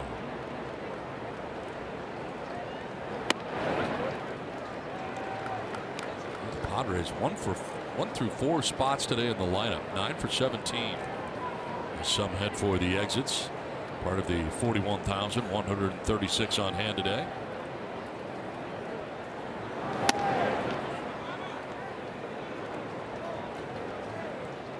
Meanwhile, Kirby Yates getting ready.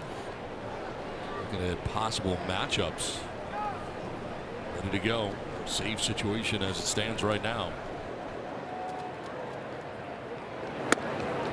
Ball 3.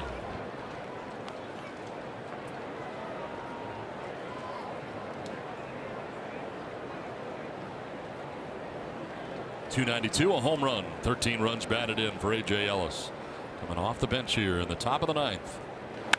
And he drives one down the left field line, but out ahead, foul. That's going to land up in the fire station across the street.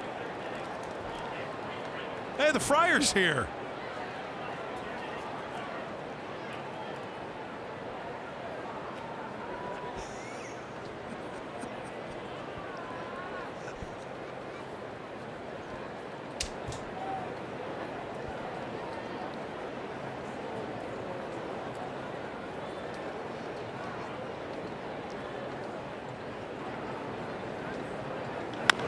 Grounds it foul outside of third. How hot is he inside that unit? I was just thinking that. Wow.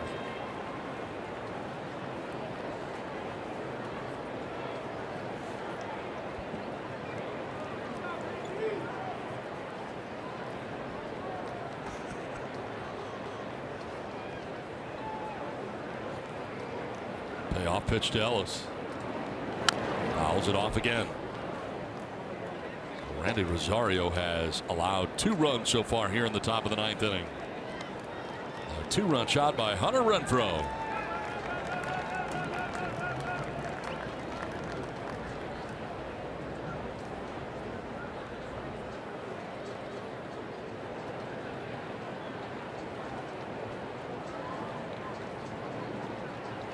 Ball 4. Good plate appearance by Ellis. Down to first base with a 1-out walk. Out comes Jim Hickey, the pitching coach. As Austin Hedges will be batting next for the Padres. Those are 2 huge runs right there for the Padres. Huge runs, but you know what? Even that plate appearance, you talked about the walk for A.J. Ellis. Pass it along to the next guy. Still only 1 out.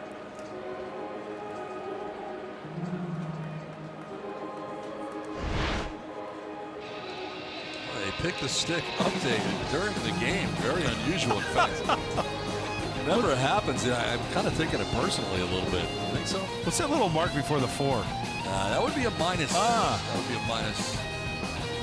You know, I am correct in saying that we have never done this the rest of the year, right? Only today. No, we do it. We do it occasionally. Really? I don't remember that. I shouldn't take it personally. No, that we not just at all. updated the. Yeah. Don't take it pick personally. the stick mid-game when it's never been done before. We've done that. This year? Sure. Okay. When was that? Do you remember? I think we've done it when you've like taken a big hit. That's what I thought. That's what I thought. 1 on, 1 out. Hedges 0 for 4 today.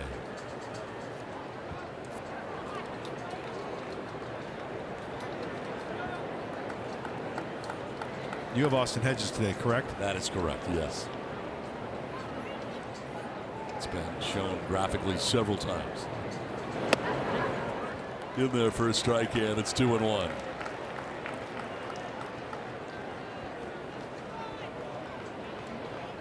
Who you got today? I didn't notice. I was just looking at my minus. I've got the spot of Jose Perella, so I've got Corey Spangenberg. Oh. 20th pitch for Rosario. And it is lined to left. Schwarber on the move, won't get it.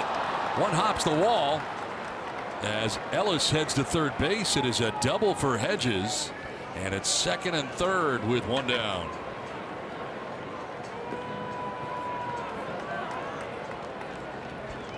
Austin Hedges continues to flirt with that left field corner. We talked about the 2 home runs in this series. Now the double off of Rosario. It looks like a high changeup down the middle of the plate. Nice level swing.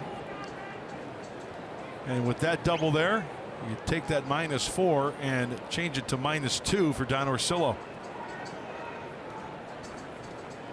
Intentional walk here to Freddie Galvis, looks like, and he'll head down to first base, the no throw kind, to load the bases with one down. And you got Travis Jankowski coming up here in a lefty-lefty matchup.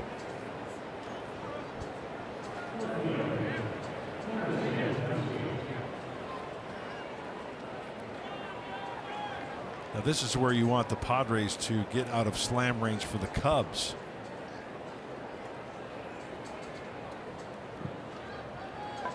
+4 run lead.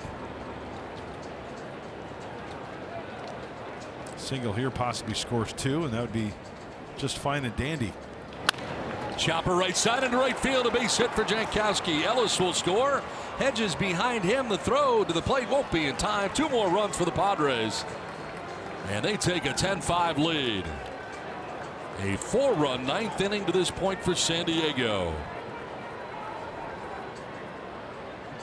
Huge 9th inning.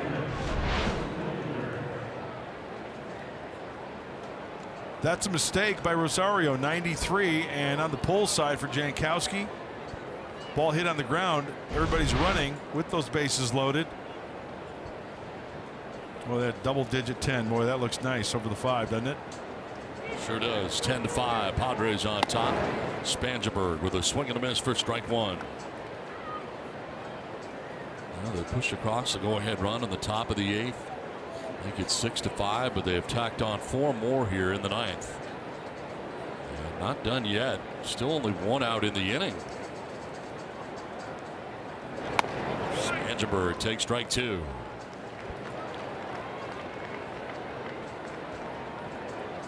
So no save situation anymore for Kirby Yates. He's still warming up in the pen like he is coming in, so looks like we'll see Yates either way to finish this off. Gain a split in this 4-game series. So a grounder towards shortstop, could be 2. Second for 1, on to first, not in time.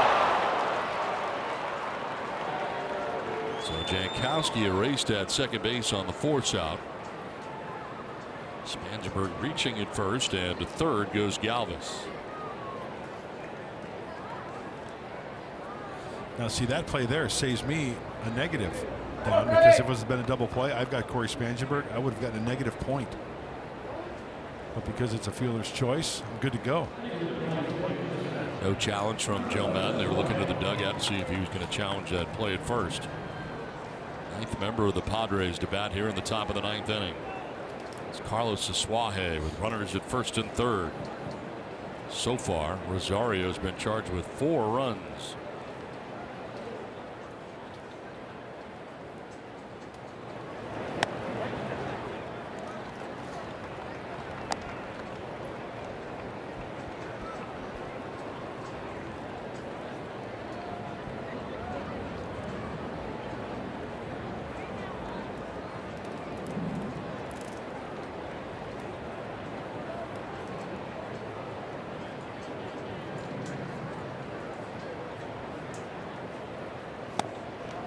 Oh, 0-2. Fastball down.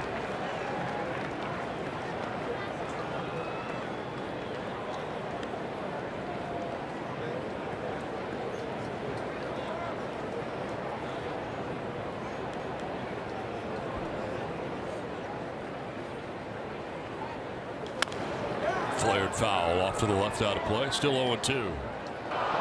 Swahe came into the game to pitch it in the 7th. Has flied out and grounded out.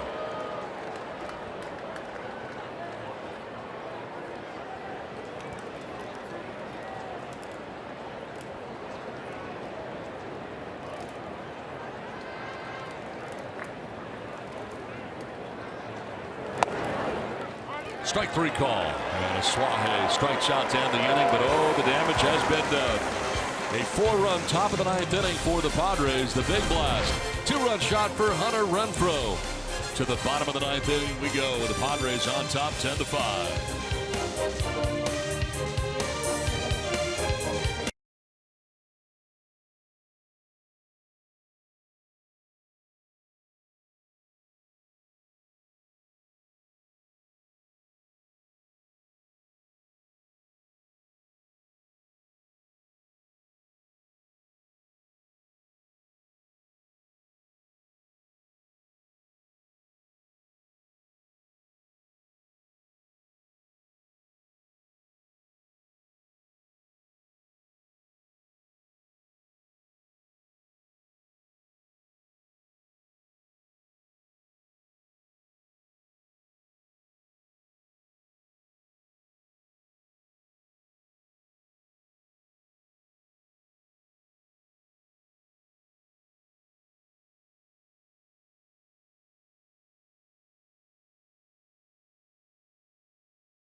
Yates.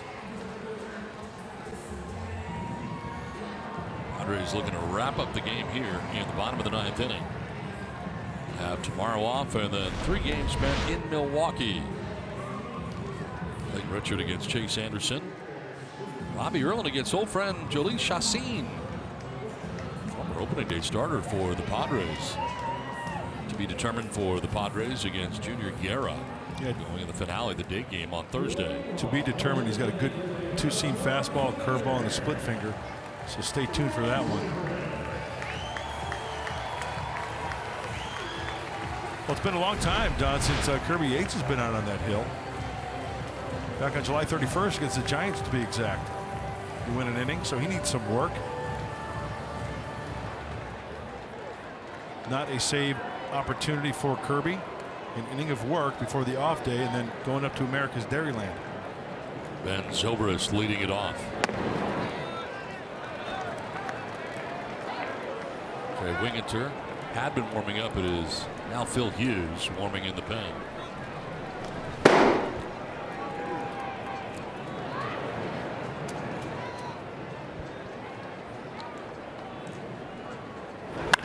the air, down the right field line.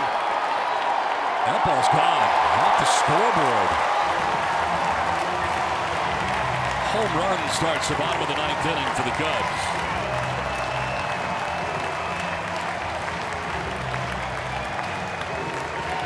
I don't know if you remember that there was a toy that came out in the 70s called the sit and spin. Yeah. Remember that? Yep. You sit on it, you recognize it, then you spin on it. Same thing in the batter in the batter's box. You sit on the fastball, you spin on it. And Zobrist goes off the auxiliary scoreboard out there, the Jumbotron, down the right field line. Now Ian Happ with nobody out. Strike one from Yates.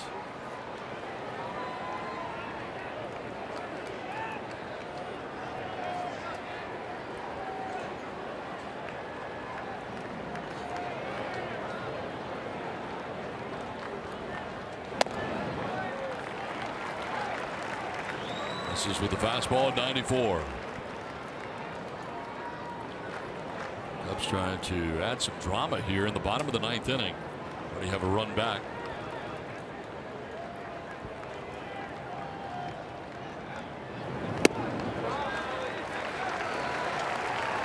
Mentioned Yates has not worked in a while. Maybe a little rusty here. Gives up the home run. Now falls behind 2-1 to the battery and Happ. And Jason Hayward has come out on deck for the Cubs. They're not going quietly here in the 9th. Not so far anyway. There's Hayward on deck. On the ground right side, a grass cutter out to Asuaje for the first out of the 9th.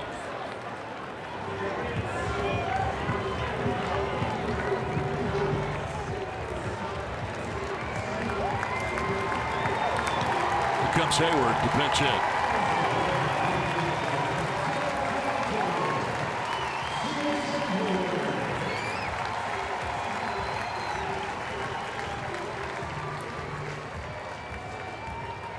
.283 average, 7 homers, 46 runs batted in into his 95th game of the year. Started all the games until today. He comes off the bench in the 9th with 1 down. His club trailing by 4 runs.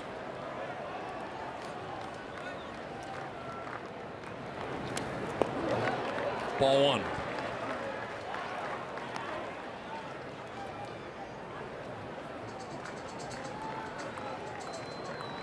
Well, Kirby's ERA at 1.49 ranks 10th best among relievers, 7th in the NL.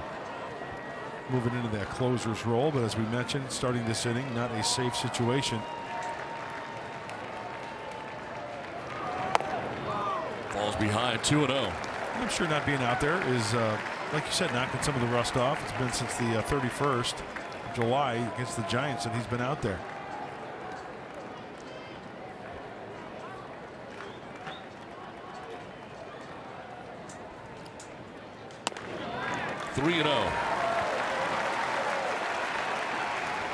Padres pitchers today have not allowed a walk.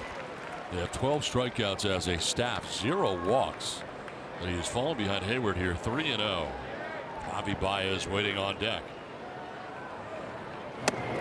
That's strike one.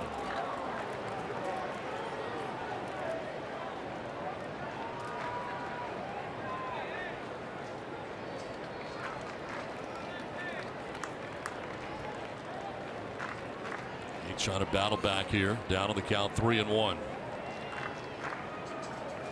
And that's ball 4, a 1-out walk. First walk of the day allowed by Padres pitching.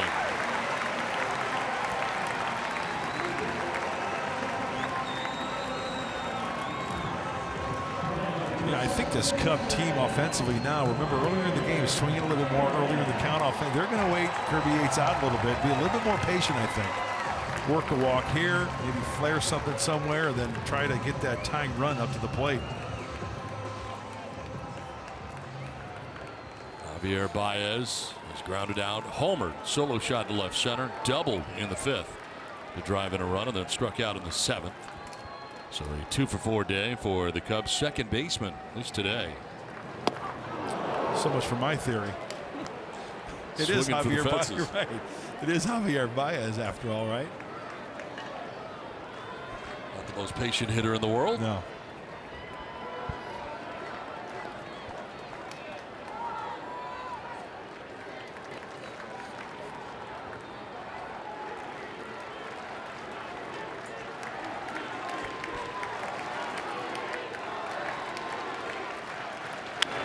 On the ground down the third baseline foul. 0-2 now. Kirby Yates has jumped ahead. And swinging to the first 2 pitches is Javier Baez.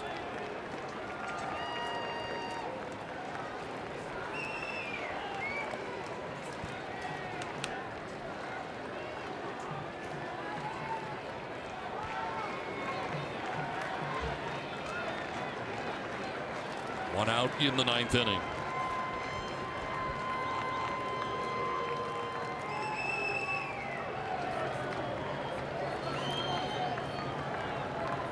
Yates with a long look over at Hayward, who's got a good sized lead, held on by Hosmer at first. And a grounder foul again.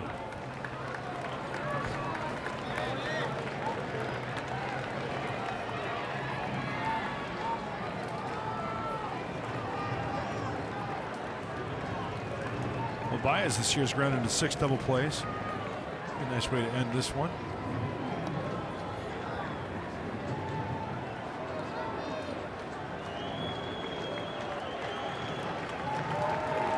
Hayward at first, 1 down in the 9th. Runner goes. Fouled off to the right, out of play.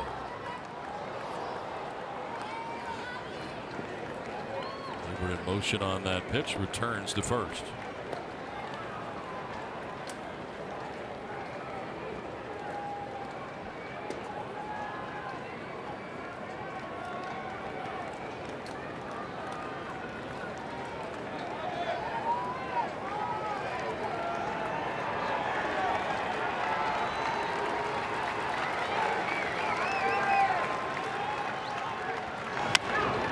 Fouled off again.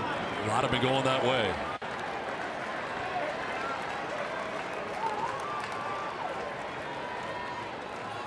Anthony Rizzo waiting on deck. Home run by Zobrist started the inning. Happ grounded out to second. Hayward walks. Baez in a long battle here. This will be the 17th pitch for Yates since coming in here in the bottom of the 9th.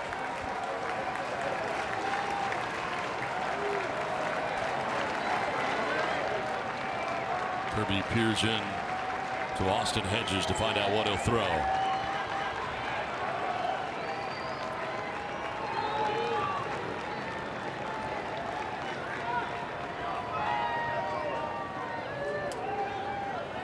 Swing and a miss, and Baez strikes out. 2 down in the 9th inning. 95-mile-an-hour fastball. Baez can't get it. 2 away. And Kirby knows that you don't have to throw him a strike. That's way off the plate, and he's very late on that 95. 4-seamer. All arms. Big out. 2 down, 9th inning.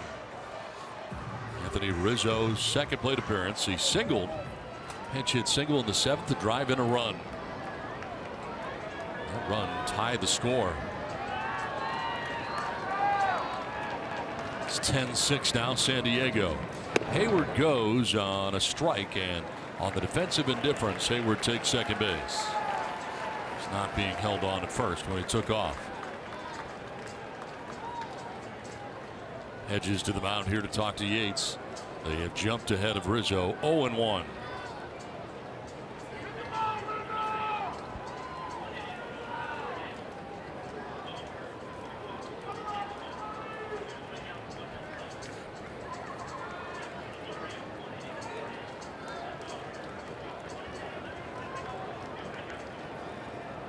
Two down, 9th inning. Hayward at second base and Anthony Rizzo down to the count, 0-1. Kirby Yates trying to finish him off. All on a strike. Next pitch will be the 20th of the inning for Kirby Yates. Getting some work in today, a non-save situation. He's given up a run so far here in the 9th.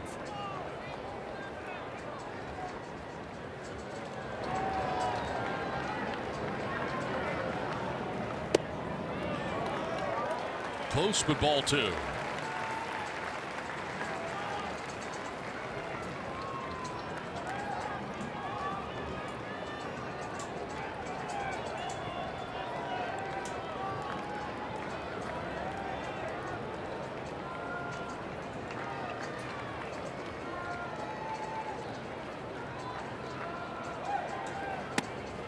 Ball 3. Just missed.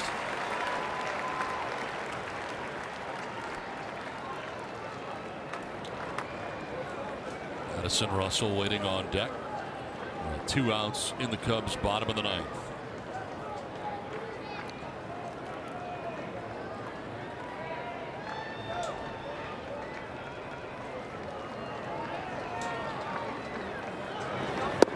Full count now. Well, you think that Kirby's going to challenge him here with a fastball. How about a split? He's got confidence in that pitch, right? Hoover just ran to third. Another defensive indifference. This run doesn't mean a whole lot.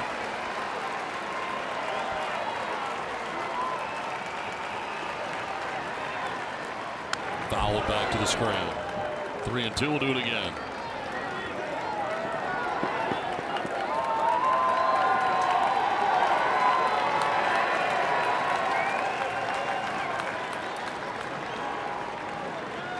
Three and 2 the count to Anthony Rizzo with 2 down in the 9th inning. Hayward at third.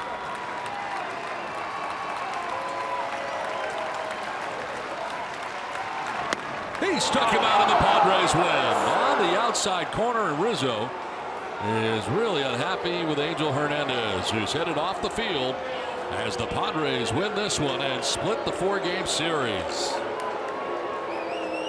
Rizzo still getting into it with Angel Hernandez. Kirby Yates gives up a run in the inning on the home run. Padres win it 10-6 and split the series. It's time for Padres Live. By Pomeranz, what's in store?